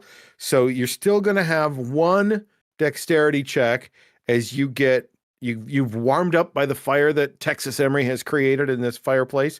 So you're starting with no penalties for being cold, and you start taking off toward the lighthouse. Thankfully, there's kind of a trail. You take off and you're running up this hill. I want an agility check from Aaron. and an agility check from Emery. Can I do a dexterity check? Well, agility is a dexterity thing. Hey, dude. I got an 18. I don't even need my ruined agility. I got an 11. Not bad. All right. Aaron, you hurdle over a fallen hemlock and you avoid tripping over it. But Texas Emery, you're kind of bigger and you're kind of clumsy, and you've both had a lot of shots of bitters. You stumble and you fall, but thankfully you weren't carrying the bulb. It sure would have broken if you would have fallen. So you continue on your way up this hill. As you approach the lighthouse that you've been seeing in the distance, and you get closer to it and you realize, wow, this lighthouse is pretty small, and you work your way around toward the front of it. It's right on the edge of a pretty massive cliff drop off. And about the time you arrive at the lighthouse, clouds roll in and the wind picks up. The wind is screaming and howling. It's so loud you guys can't even hear each other unless you yell at each other. There's lightning now in the air. And you see one of these Draugr, and he's waiting for you in front of the lighthouse front door. Oh, he's got what do you do? little claws. Nasty little claws. Shoot he it. wants you. Oh, yeah, you're going down, son. I aim my 40-06. I aim my 45. Light him up. All right. Aaron goes first because he has a higher dexterity. Damn it. Yeah, that's going to be 17. All right. You pop this, you pop a cap in this Draugr, and you hit it right in the chest, and the black goo sprays out like it does, but this thing does not fall down. This one seems taller, bigger, maybe stronger than the ones you encountered before. Meteor. Yeah. Emery, what are you going to do? Light him up. My 40-06. I rolled already, but do I need to roll again? Well, no, because just tell me what you rolled. Okay, sweet. I rolled a firearms check of 22. Okay, you guys don't even stop moving as you approach the lighthouse. Aaron shoots, Emery shoots, the Draugr goes down, stumbling as it kind of stumbles backward and falls over the edge of the cliff into the rocks and water below. And you guys get up to the front door of the lighthouse. Easy. You notice, you grab the handle. Your skin. Who grabs the handle? Is it Aaron because he's in front? Yeah. Aaron's. Your hand kind of sticks. His hands are both. My hands are full. Yeah, sorry. Yeah, I'm the only one with the free hand, so it'd have to be me. Okay. Emery grabs the doorknob and your hand freezes to the doorknob. It is much colder now than it was a little bit ago, and you hear the screams of Draugrs approaching, multiple Draugrs from different areas. You guys are about to be surrounded, and this door to the lighthouse is locked. Oh, shit. Shoot it. Shoot the door? Shoot the door. Get us in there. All right. I'll stand back and I will shoot just like the door handle area. Yeah, like the lock mechanism? Yeah, sure. like you right can where see that where would it be. locks. Okay. Shoot the lock fit. Okay. Kapow! Bam! The door. Yeah. Go ahead. What'd you roll? 15. All right. The door bursts open, the lock shattered. The door probably no longer able to be closed securely anymore, but you don't care because suddenly you're standing in the kitchen of the old lighthouse. The kitchen is a time capsule of peeling floral wallpaper and rusted cast iron. It's unnervingly still. Dust motes are literally frozen in midair, caught in shafts of moonlight, and the smell of old house, stale flour, damp wool, and the faint lingering ghost of kerosene fill your nostrils as you enter the lighthouse. Yes, I said nostrils. Nostrils. Nostrils. You do see some blankets. There's there's an old wood stove here, but you don't feel like you got a ton of time because the screams of the Draugr are approaching. They seem relentless in their pursuit of you. We got to get on top. Like a garbage hole. We got to cruise. Yeah, we got to get to the top of the lighthouse. This is like a little house that's like attached to the bottom of it or something. Like we got to go find the stairs that like go up. Yeah. We're not hungry for tinned biscuits or brown sugar. Okay. Do you want to wrap the light bulb in one of these blankets real quick, just in case you drop it going up the stairs? Right there. Grab that. Yeah. All right, I'll grab the blanket right. and throw it onto his light bulb. You grab an old moth-eaten blanket. You wrap the light bulb around in the blanket. Which one of you is carrying the light bulb? I got it. Okay, and which one of you is leading the charge through the house? I'll go first. Okay. Smart. Texas Emery, as you lead the charge into the rest of the house to find the entrance to the lighthouse, you enter the sitting room. And in the sitting room, you see a Draugr has broken through a window and has crawled in. And it surprises you. You weren't ready for this. So it is going to get an instant attack on you, Emery, as it slashes at you with its long claws. What do you do to avoid the assault? Well, I'm a big boy. So this Draugr who is like waiting to strike, like jumps out in front of me, but I'm too unobservant that I just shoulder check him and he just like gets knocked spiraling to the ground. All right, give me a melee check. We're going to see how well you hit this Draugr. Oh shit. Oops. Wow. Impressive. An 8. Oh. You might have played football in Texas Emery, but this Draugr played football in hell. And you try to give it a shoulder shove, and it just kind of does a spin move and gets right around you. Aaron, you've got the bulb in one hand and your 45 in another. What do you do? I'm going to cruise on past. Got to get past these suckers. You run past the Draugr, leaving Emery to deal with it himself. And you continue deeper into the lighthouse. You come to a wooden staircase that leads up. What do? Going up. All right, you're going up the stairs. Emery, you notice that Aaron has run right past you. You're in this sitting room with the Draugr, and you hear the scream of another as it has entered the kitchen. What do? I look down at the phone that's still live streaming. Yeah. Oh, shit, chat. Aaron abandoned me in a life or death situation. Well, that's so unheard of and unexpected. All right, that's okay. I don't need his ass. I take my axe that I've been carrying around since we found it in the house, and I swing it right at this Draugr's neck. All right, you have to drop the Gauss rifle to wield the axe, but you are able to do that. Give me a melee attack on the Draugr. Natural 20! Boom! Nice! All right, tell me how you take the Draugr out with the axe. It comes charging at me, and I do like a charge right at it, and then right when it goes to swing at me, I drop down to my knees and slide, and then I just jam the axe right into its nuts, because I really wanted to chat to see if they actually have nuts or not. Remember, I established that earlier. You glide with agility under the Draugr, and where its genitals would be, you sink the axe in deep. And from inside the Draugr, 2 crystalline orbs fall out and shatter when they hit the ground. As it turns out, yes, Draugr do have nuts, and they're made out of delicate ice crystals. See, chat? That Draugr's totally got some big old nuts. I fucking knew it. Oh, I'm just going to tell Aaron all about this. All right, another Draugr has entered the kitchen. 2 more are approaching. But meanwhile, Aaron, you work your way up these stairs. As I'm going up the stairs, I'm like, hey, chat, I know it appears like I'm abandoning Emery right now. However, I would like to point out that if I get this bulb in place and activate the invention, then it will kill all the Draugrs, theoretically, on the island, and I will save everybody on the island, including Emery. So if you thought I was abandoning Emery, you might be misinformed. All right, back to business. All right.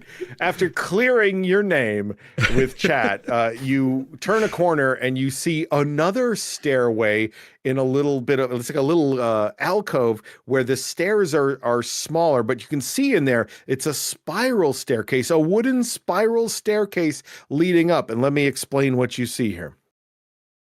The old wooden stairs are a vertical rib cage inside of the lighthouse structure itself.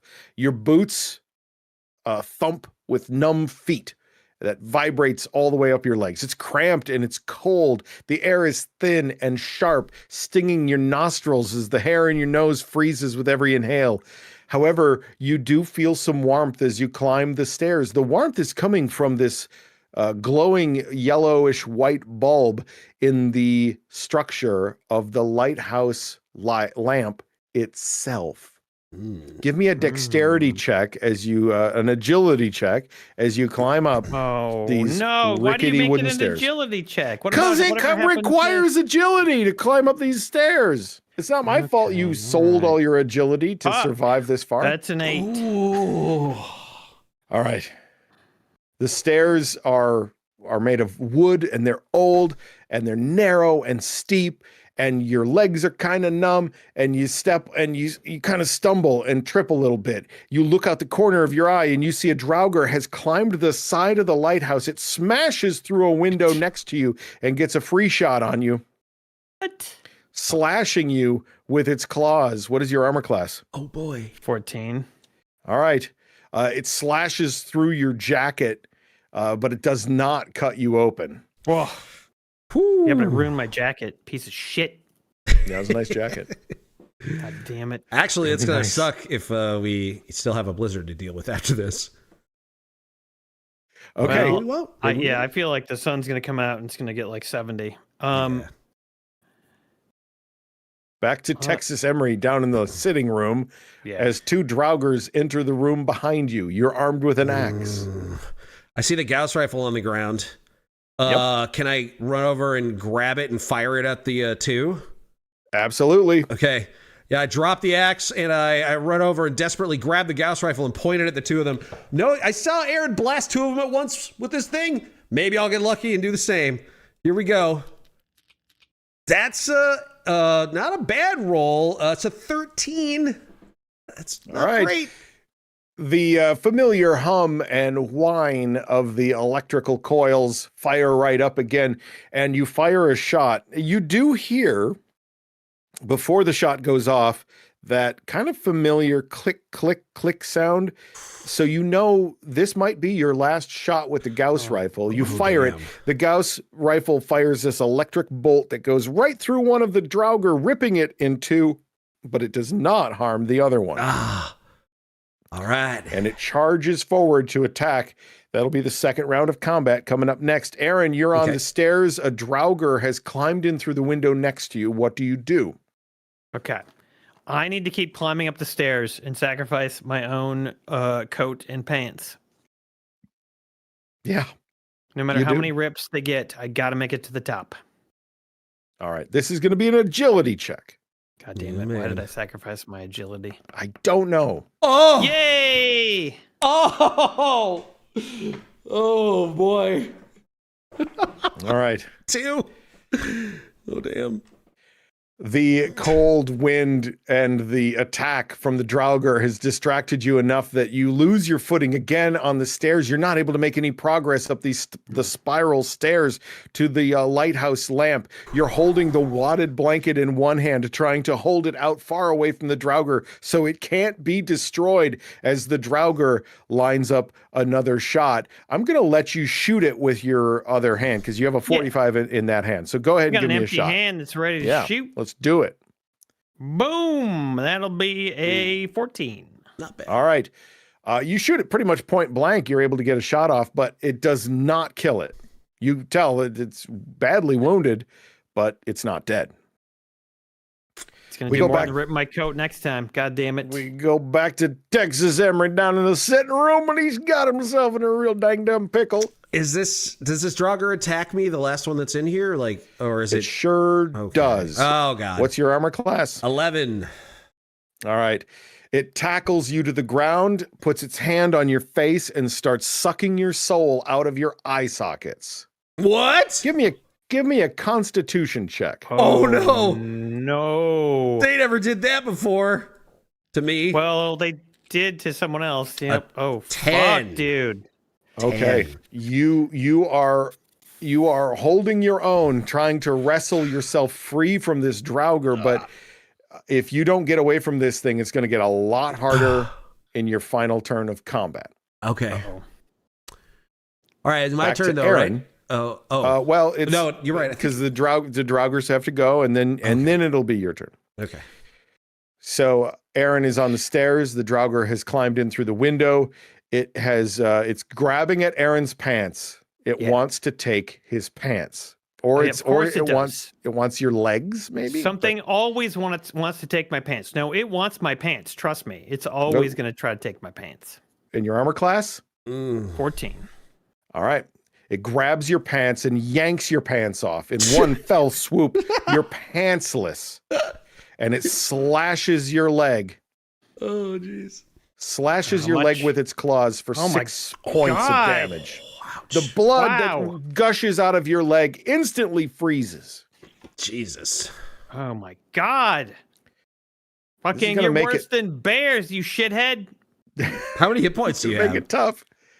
20. I mean, I had 20. Ooh, down You to got 14. 14. Damn. Yep. Okay. All right. Okay, I'm going to take a shot at this thing and try to get it off of me and get back on up the stairs. This is the last All right. last round of combat, This right? is the final round of combat. All right. Yeah, I'm 'cause, going to like, end this thing. we were doing me first, then Aaron. I think for It some happened? reason. So- I have a higher Yeah, because dexterity. you were downstairs, and so the way things happen, usually we go Aaron first. Okay, But let's I- find out if Emery dies or not. So this is my plan. This is going to make a lot of sense. So I'm just going to like hopefully this doesn't use my action, but I want to get away from the thing that's attempting to suck my soul out and run upstairs to try to like cuz see where Aaron has gone. Yeah, cuz he could be in trouble too. Okay. So because you're not going to attack, you want to try to get away from this thing. I'm going to give you an athletics check. The DC is going to be 15, but I will give you advantage since you're so focused on this. Well, I also want to potentially do something when I reach the top of the stairs and see Aaron. Like if he needs help, I want to be able to like assist him. You know what I mean? Okay. Yeah. Okay. So I'm going to make the DC of getting away from this thing. I'm going to make the DC 15 to get away from this thing. Okay. Give you advantage, and we'll see if you can get to Aaron so that by the conclusion of this combat, you will be a factor. Cuz I have a plan. Yeah, here we go. All right. Ooh, yeah. Okay, that's a 19 plus 5. I 24 on this thing. How do you get this thing off of you? Well, I now know that they do in fact have nuts. So I knee it right in its crystalline icicles dangling betwixt its thighs, and then run for the stairs up the lighthouse. Bagnor, did that make you chuckle? By the way, that was for you, buddy. It lets out a grunt as you knee it in its gonads, and you scramble out from underneath it, and you run up the stairs. You're not exactly sure where Aaron went, but there's not many places to go here, and you can feel the breeze, the cold air. You know that he must be up the stairs. So you run up the stairs just in time to see Aaron fighting with a Draugr on the stairs. He's only like 10 feet away from this lighthouse lamp structure. I must save Aaron. Do I see the window that the Draugr had like climbed through? Yes. I want to tackle the Draugr and throw it out the window. Okay. And hopefully not die in the process. All right. That is a very heroic maneuver. Yeah. In order to grab the Draugr and shove it out the window, I'm going to say, without falling out yourself, it's a DC 18 athletics check. Okay. With disadvantage because you have to climb these small stairs. Oh my God, guys. Super unlikely to happen. Oh boy. Let's go, though. Come on, Valiant Jet. heroic attempt. Give me the good luck. At least chat will get what they always wanted, which is to witness Texas Emery die during a stream. Holy fuck! I did it, baby! That is a 19 after disadvantage. Texas Emery, you run forward, you put your shoulder down, you step on one stair, then the other stair. You don't slip and fall out the window when you hit the Draugr. You blast it with your shoulder, sending it flying out the window, and you realize if you would have fallen out the window, you'd have fallen off the cliff down to the rocks and the water below. Certainly would have died. You've blasted this Draugr out the window, leaving Aaron free and clear to try to climb the stairs the rest of the way to deal with the bulb. And chat played a dramatic music blurb while you were doing it, Emery, so you felt really empowered. Yeah! And I look over at Aaron, like on the ground, like blood pouring out of me from where it scratched me, and I shoot him a big thumbs up, and I say, Aaron, they do have nuts. You got this, buddy. What? Yeah. Holy shit. Yeah. Don't look at my ass when I go up the stairs. Okay.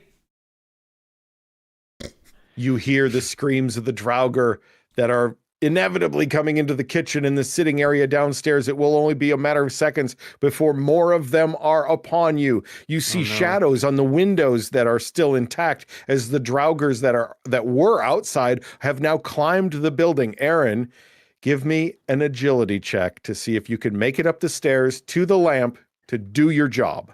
Why'd it have to be agility? Do I get a bonus because Emre helped? Say, yeah, I'll give you advantage.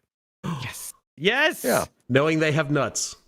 Knowing that they have nuts. Knowing they have little inspired you. icy nuts is like a big deal, obviously. Yeah. Yeah. Okay. That's a 12. I got a 12. Is that enough to like not fall and break everything? It is enough to not fall and break everything as you scramble up the rest of the stairs, ignoring the pain from your leg as you're bleeding out on the stairs as you climb up the rest of the way. You get to this little lamp structure inside the lighthouse. Yeah. And you feel cramped and cold. The air is biting your skin, but you feel warmth coming from the scorching hot bulb inside the massive glass housing. There's an opening in the bottom. What do you do? Stick that bulb in there. You got to take the other bulb out first. Oh, fuck. Is it hot? Probably. Okay. I think back to what the diagram looked like, and do I know what to do? I mean, there's the tubes, the same structure of the tubes. Yeah. I just want to recreate that. I'm just trying to recreate that. Okay. Yes. You recreate it in your head. You have the vision of the top piece goes in the hole in the top. Yeah. And Show then it the again, bottom. because everybody needs to know like what's happening here. Yeah, we need to show clearly the schematic, because if you put this in wrong, you'll probably die. I'm guessing. Okay, so you got it'll be like the lighthouse, and everything will get really bright and weird. All right. And Would you like John Pattinson Madden to will explain go this insane. schematic to you? Yes, please, John Madden. What's the deal? You know, here you got Thorderson's torch, and, you know, in the lighthouse you got the structure, and then you got a bulb, and then, you know, on the bottom of the bulb you got, you know, quicksilver, mercury. Don't drink that. That goes in your penis if you got chlamydia on a pirate ship. But you take the tube on the top, and then you know the tube on the bottom, and then the one around the side. Bam, boom. You got. I almost said my wrong catchphrase. Boom. Thorderson's torch. Thank you, John. All right, that goes around in my head, and I assemble Thorderson's torch the best way I possibly can. All right. Taking no care for your own physical safety, you reach your naked hand up inside the housing, and you can't protect your hand from the heat as your I have a glove flesh on, but cooks. it's probably not enough. No, your flesh cooks, the glove catches on fire, immediately baking the nylon of your gloves right to your fingers. The white hot glass of the light bulb shatters, sending shards into your now useless meatloaf chunk of a hand. But in your other hand, you have the pristine bulb from Thorderson's torch. Yeah. And you're able to fit that in there. I'm going to give you one final check. Okay. If this goes bad, if this is a natural one, you're cooked, dude. Don't do it. Does it look like meatloaf with that like ketchup shit on top, or just like regular it's meatloaf? covered in all over ketchup. it. Okay. And it's making its own I hate ketchup that. too. Yeah. No, I mean I hate meatloaf with that ketchup shit. Yeah. Really? You don't like that? No. Oh, I like I don't know that. what the roll was, but I got a 19. Finally, they were like, "Hey, you can have this number. We'll do this for you." Yes. All right. You'd be really mad if I said you had disadvantage, wouldn't you? Because you only have one hand. He has Nope, a second. I'd be fine with it. I have no problem with it whatsoever. Yes. Not a problem. Wow. One hand, you reach in, you install the bulb into Thorderson's torch, and let me show you and explain to you Wow, you what fucking made that happens. hard, you bastard. Can't let you do this easily. When the bulb seats, there is a concussive thump of power. A violent, neon violet radiance washes outward. Where the light hits the Draugrs, they don't just die, they shatter. Their forms turn into a swirling mist of purple-tinted frost, their silent screams visible only as sudden distortions in the air before they vanish completely. Even the ones inside the structure of the lighthouse itself, just the reflection of this glowing pink light is able to destroy them with ease. And as the light from the lighthouse lamp washes over Rock Island and Washington Island, you can hear their screams silence in the distance, and you can feel the wind stop, the cold stop, the lightning, the storm that you were in is done now as this pink light washes over the entire island. The clouds start to part, and the weather that you had been experiencing, this horrible blizzard, has now cleared, and there is sunbeams shining down through gaps in the clouds. Yay. You have saved Washington Island. Woo! Hot dog. You both have survived. Yeah. All right, I show chat the view. I'm just like, yes, we did it, you guys. Oh my god. Let's try to get a level 10 hype train going because Emery and I lived, okay? To celebrate the fact that we lived, can we get a level 10? Okay. All right, everybody. Thanks for watching this stream. Don't forget to check out patreon.com/Game Society Pimps, where you can join our Discord and chat about how awesome that shit just was. And also that guy died, so not only are we going to get the property that we inherited, but I think we probably also inherited his property. Probably, yeah. And definitely his vehicle for getting the fuck off this island. Mm-hmm. That's ours. All right, so I have like is an epilogue? An Is that what it is? Epilogue. Yeah, epilogue. Yeah. Mhm. Okay, yeah. So you guys bandage up Aaron's useless stump of a hand and bandage up his leg with the old ratty blankets, and you guys gather yourselves up and you head back to your hovercraft, and you carefully limp it back over to the mainland on Washington Island. You find your way to the only place that you found any warmth on the island, and that is Nelson's Hall. Hell yeah. The bar is a cathedral of amber light and warmth.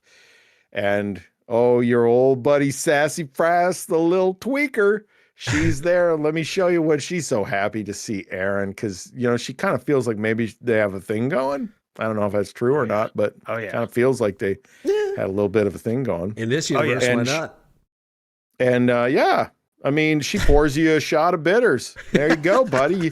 A well-deserved celebratory shot. And when that shot of bitters hits your tongue, it's like a medicinal explosion of clove and cinnamon. Oh, it's so good. Burns all the way down. It thaws the ice that has been freezing your heart all this time. You are absolutely in Sassy Frass's Bitters Club, if you know what I mean. Yeah. Say, hey, baby, I'm Hal Thompson, and I'm an expert. The violet radiance from the Potawatomi light, which is what the lighthouse is called, doesn't just cut through the dark. It burns through the curse itself. For miles in every direction, the jagged, unnatural frost of the apocalypse begins to weep, turning into a heavy, cleansing rain that washes the island clean of the spirits that were destined to destroy it every 100 years. The lethal quiet of the Draugr, the icy cold, the problem that caused the ferry itself to crash, all of that was caused by this curse. But you've broken it. You stand atop a table in the middle of Nelson's Hall, and you enjoy the company of the few survivors who decided to go get drunk. And as you look back, you know, at the rest of the island, you look out the windows and you see that the faint glow of the Stavkirke or the faint glow of the lighthouse in the distance as that pink light is kind of going around and around and around. You pour one out for old Slim, He gave you the break that you needed, Emery, to get out of there. He did. We owe everything to him. He was a real one. We tried our very best to save him, but we just couldn't, you know? Here's to Slim. May he rest in heaven with his good body and all of it. Yep. Mm-hmm. And for the first time since the frozen apocalypse began, the island begins to warm up. Congratulations. Yes! Yay, what a happy ending. Wow. That was awesome. Really, the only real loss here was Aaron's sex life, as Ick pointed out. Without his hand, he's really gonna not have much. No, we're looking at my sex life right there. What are you talking about? Sassy. It's true. Oh, She's man. got Sassy is hands. definitely a top. She's fine. Now, the real surprise ending of this is Jason is going to reveal that he has actually bought us a plot of land on Washington Island in Door County to stream from, right? No. No. But you keep on believing that. Wow. So What this we was do just have- fantasy. Oh, damn it. We do have at the end, though, is that neither Aaron or Emery died, so Jason gets the bitter Malort from Anthony. Ooh, that's right. True. Oh, Yeah. damn. You have Malort Oh. too, right, Jason? And bitters. Yes. I You really get to try tried. this. You I really, really did. tried. You were like, here's a DC 18 with disadvantage. Oh my god, you Boom, guys. passed. You tried to kill us. And then what was your DC with disadvantage at the end there? It was like 15 or something? Fucking like 15 or Yeah, something. like, those and are I got difficult. a 19 and an 18. And the dice were like, they were like, okay, we've been playing with you. We're going to actually roll legit now. And for the first time, it could have all failed, you guys. It could have all instantly gone to hell. This would be a very different ending. Just one little thing went wrong. There's- Wow. There's never been one of these rated RPG apocalypses that could not have ended with a single die roll. Yeah. Yeah. No, it was like that at the end of like most of these adventures. Like I know that you guys at the end of my adventure, if Emery hadn't rolled to stop to break that door, he rolled like a natural 20 to break that door before you guys got electrocuted and like saved both of you. He had 1 hit point, you guys. Yeah. And if he hadn't broken that door open to escape, they were dead. They were absolutely dead. And it's kind of uncanny like how that ended up working out. What can I say? I'm good at role-playing games, okay? I've always been. Almost none of my characters have ever died in the 30 years I've been playing games like this. It's kind of crazy. I am going to turn blurps back on now, if that sounds good to you.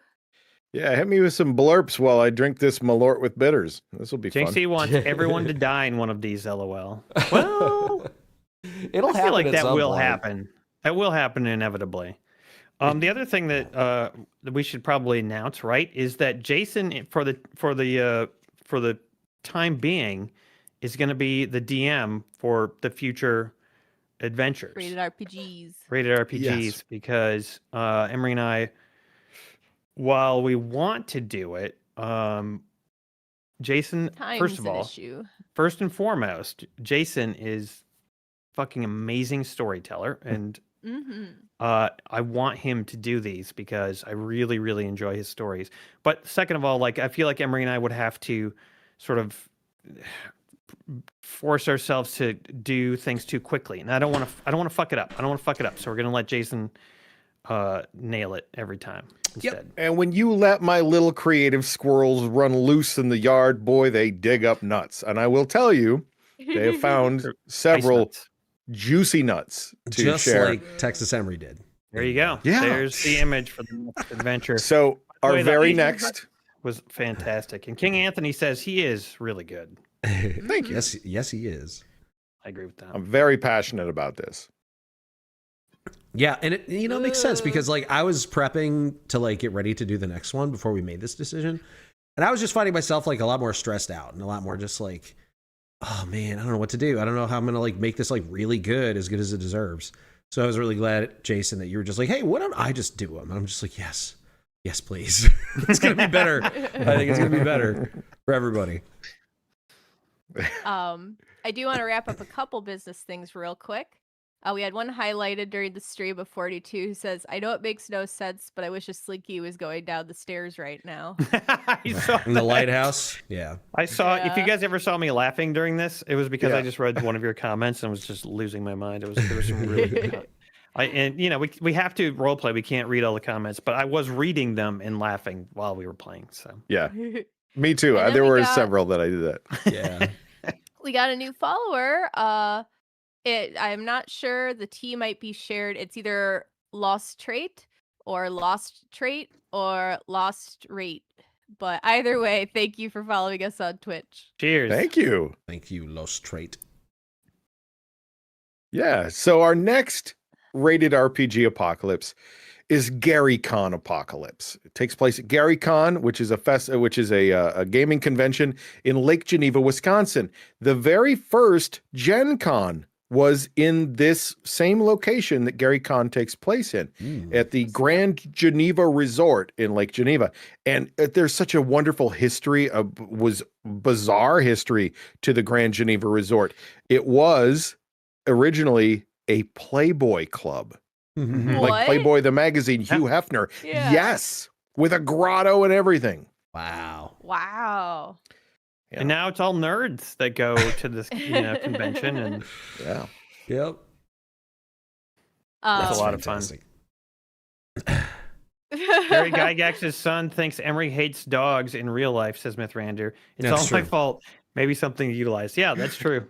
Yeah. Absolutely. Yeah, that's Yep. funny. He I has a forgot about dog. that. Yeah, no, he does. like he showed the dog. He messaged us about this. didn't Yeah. Mythrandir pay for him to do like one of those A things? cameo. A cameo? Yeah, Yeah. he paid for him to do a cameo where he talked about how much I hated dogs and like dissed me for it. So like he definitely thinks that I hate dogs. Maybe if I meet him at GaryCon, I can explain myself. Explain yourself. Yeah. I swear it's not what it looks like. I just want to say while we run through some business and kind of hang out and chat, make sure you stick around to the end of the stream where we're going to do Mad Libs and get words from you guys for the Mad Libs. Yeah. And Mad we Libs, not talked a bad lot. libs. Sorry. Bad- It's very hard for me to bad talk right now. Bad Libs. There's some links in the chat there for the current rated RPG stuff. Once we have links for the new channels, I'll be posting that in various places on socials, on the Game Society Pimps Discord and YouTube, all that stuff. So keep an eye out for those. I'll be updating you. And otherwise, and also there's a Patreon link for rated RPG, and that'll definitely be posted there. If you want to support Game Society Pimps specifically, we have a Patreon. Best way to support us. All sorts of rewards. I won't go through them all tonight because I'm sick. But there's lots of great stuff there, so please check it out. If you want to check out free stuff, check out our YouTube, Game Society Pimps for edited videos, Game Society 2 for stream VODs, or check out the Shorts playlist where all of our shorts are. If you're on YouTube, the best way to help us is by helping push us in the algorithm for absolutely $0. All you have to do is like, comment, and subscribe when you see our content, and it will show our videos to other people. And it really helps us out a lot. If you've enjoyed Jason, not only is he going to continue to GM for Rated RPG, but he also has a website of his own, and you can hire him for voice acting and celebrity impressions. So check out Jason's site as well. And I'm gonna hang out and just listen to Mad Libs today because this is my voice and brain right now. So what do you guys introduce us into Mad Libs, please? Thanks, Kat. Thank you. All right. Thank you, Kat, for powering through that despite the sickness. We are doing, of course, in honor of our homebrew, we are doing Dungeons and Dragons Mad Libs today. Woo! I love these. Courtesy of Scrum Sloth, and we are doing... Yeah, that's the correct reaction. It's called Tools of the Table. Tools of the Table. You can imagine what that might be referring to in Okay. Dungeons and dragons. Okay, starting out with Jason. Actually, no. No, I will start with Jason. Jason, it's an easy one for you. Letter of the alphabet. Emre, an H. adjective. Chat, a noun. H. Okay, H it is. Adjective. Power gamed to shit. Or massively overpowered, whichever one is better. Massively over. Okay.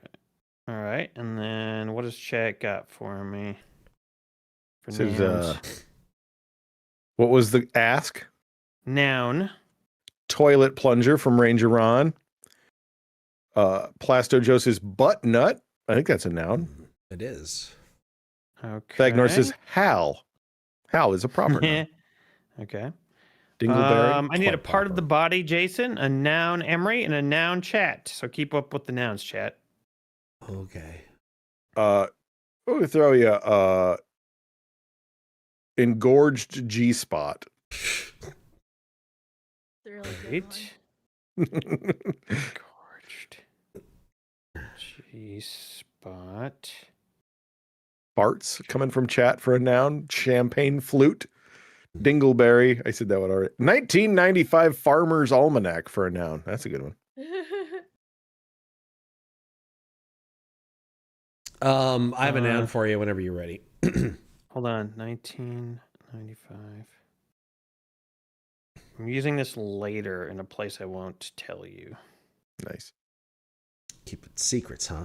Mr. Mad Libs guy. Yeah. All right, noun it. Sex crazed bugbear.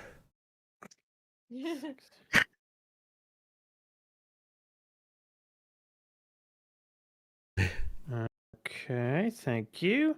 All right, we are back around the roster to Jason for a verb, Emery, a number, and chat, a place. Okay. The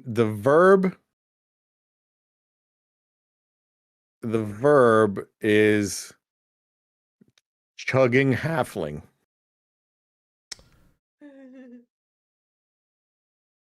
That's not quite gonna work. Okay. How about can I compound it with some stuff? Try it. Pawing at one's own sack. Pawing at what?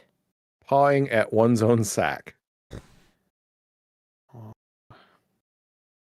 Okay, I'm gonna paraphrase that a little bit here. Yes, please do. And I got a number whenever you're ready. All right, go ahead. 20D6.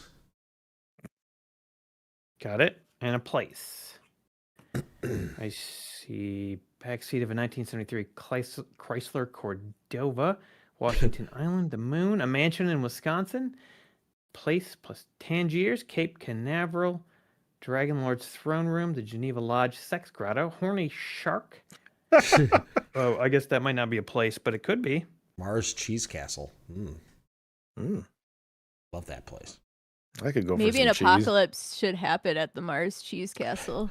I mean, look, these ideas, they are valid.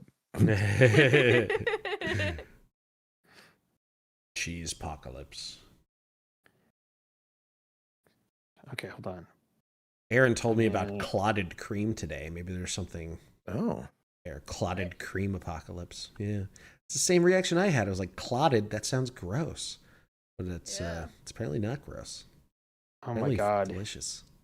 It's so good. Stone cold Like- clotted creamery. Better than butter. It's so fucking good. Okay. Jason, I need a part of the body. Emery, I need a place, plural. And chat, I need an adjective. The anal clench trigger. Okay, that is going to be quality.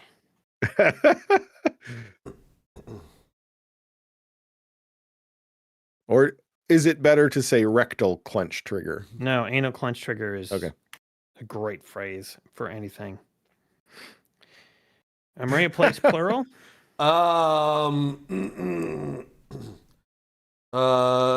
Dwarven gay bars.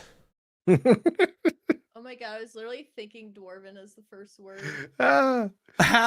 What? I was thinking of a Snow White and the Seven Dwarves. That's crazy. Well, they probably all go to the same dwarven gay bar. For adjectives, we've got forbidden, moist, boing, pus-filled, or puss-filled. I don't know what that is. Undulating, spoiled, conveniencingly, out-throbbed, enraged, quiveringly, mold-smelling, bearded, glistening. Out-throbbed. That's a good word. I will never be out-throbbed. Okay. Got it. Okay. Adjective for Jason. Animal for Emre. And chat, I need a type of liquid.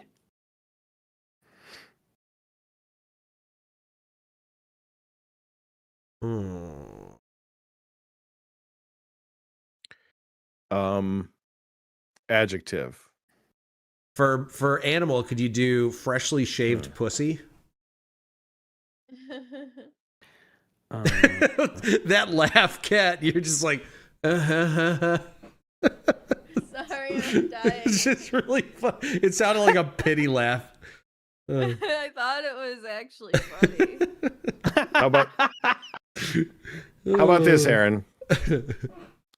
Bigger than a Kuatoa's nightmare dildo. Okay, hold on. I'm writing that. something down.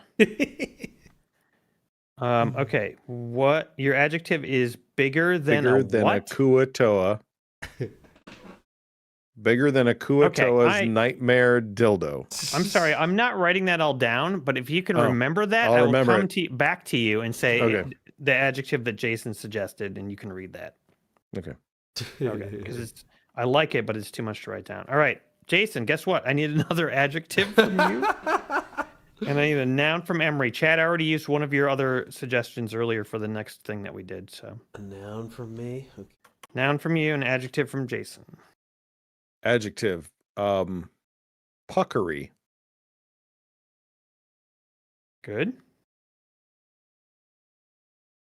And noun, the final one for the puzzle. Wagner says bourbon on the rocks.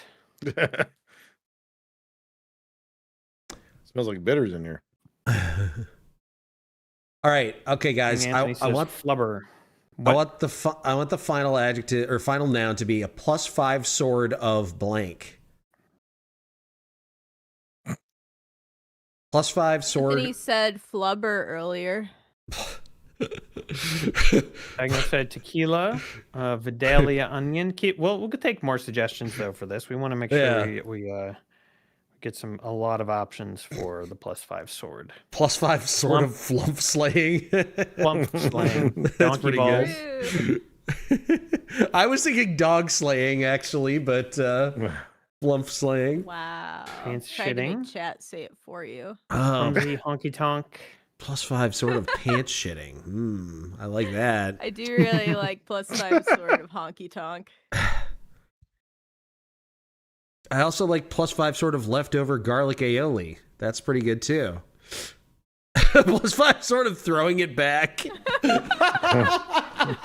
Okay, I want to go with that one. That one's my favorite. So. Yep, I was already writing it down. Okay. Here we go, everybody. We're doing our D&D Mad Libs for the night. It is the tools of the table. When you first start playing H&D, you'll need these massively powered things to help you hit the butt nut running. The Player's Engorged G-Spot book. A Sex-Crazed Bugbear Master's Guide. Farts Manual. And other books also have lots of useful information. Dice. You'll need more dice than you can paw a sack at. But especially D20s. Number 20D6 pencils. Leave your pens in the back seat of your 1973 Chrysler Cordova. You won't need them here. Snacks are the anal clench trigger of every good game of dwarven gay bars and dungeons. Dragons. Dwarven gay bars and dragons. Yes. Hungry players are out-throbbed, but this is Jason. But is it okay? Something Kuatoa. Yeah, but a bigger than a Kuatoa's nightmare dildo. DM can be an absolute fresh saved pussy. Don't forget to drink plenty of monkey pump, which is the turpentine that they drank in the Lighthouse movie, for those of you who might not know, and can make you drunk and kind of crazy. Okay. I didn't write all that down, but that's what Wombat probably wanted. Okay. I get it. Mats and figurines can be useful for visualizing action-packed 1995 Farmer's Almanacs. Okay. With these things and a puckery attitude, you're ready for the time of your +5 sword of throwing it back. Well, that was great. So good. I don't know about you, but that set off my anal clench trigger. Yeah. Clench it. Oh, boy. Thank you again, Jason, for running this game. This was really fantastic, and I cannot look forward more to next ones on the new it's going to be so good. Yeah. It's going to be so good. Mm-hmm. Also, gonna be a really reminder to people who watch the regular video game streams that next week's schedule is going to come out on Sunday, not Monday, and the stream days will be Tuesday and Wednesday. No, Monday, Tuesday. Monday, Tuesday. Sorry, I'm sick. Don't listen to me. She's very ill, you guys. Yep. We will tell you what our schedule is on Sunday, and then we will stream on Monday and Tuesday. I can tell you right now that I think I know what games we're playing, but we have to discuss it further before we decide. Yeah, we should not say preemptively. We will not preemptively. I sent you one final image to share. Ooh, that's a dwarven gay bar. And they're drinking turpentine. The rainbow anvil. Oh my gosh. So beautiful. Okay, that makes the Mad Libs all wonderful. It's beautiful. Awesome. I love that they're what they're drinking out of too. Stone cups. Makes sense. They're dwarves. One more time before we end the stream. Ray what's Duran the says, date? "Was that in the barn?" That was in the barn. That was what we missed, and we didn't go to the barn, guys. Oh, it was the Dwarven Gay Barn. Fuck. It was. Oh my god. Before the stream ends, I want one more reminder. What's the date of the next Rated RPG session? Friday the 13th, March 13th. Awesome. And there, the following or be Friday square. after that, they are back to back that month. Yeah, the first two live streams of Gary Con Apocalypse are back to back Fridays. Sweet. Okay, everybody. Good night. Thanks for watching. We love all of you. Thanks, everybody. Bye. Hey, wait. Oh, What? Jason took his bad shot for not killing us, right? He did. Yeah. I did it. I poured Thank the you again, Malort in. I Anthony. put the bitters. It was good. It was better than just Malort. Oh, okay. See? All That's what I'm right. saying. That's what I'm saying. Okay. Good night, a ding, ding, ding. Thanks, Good Art. night.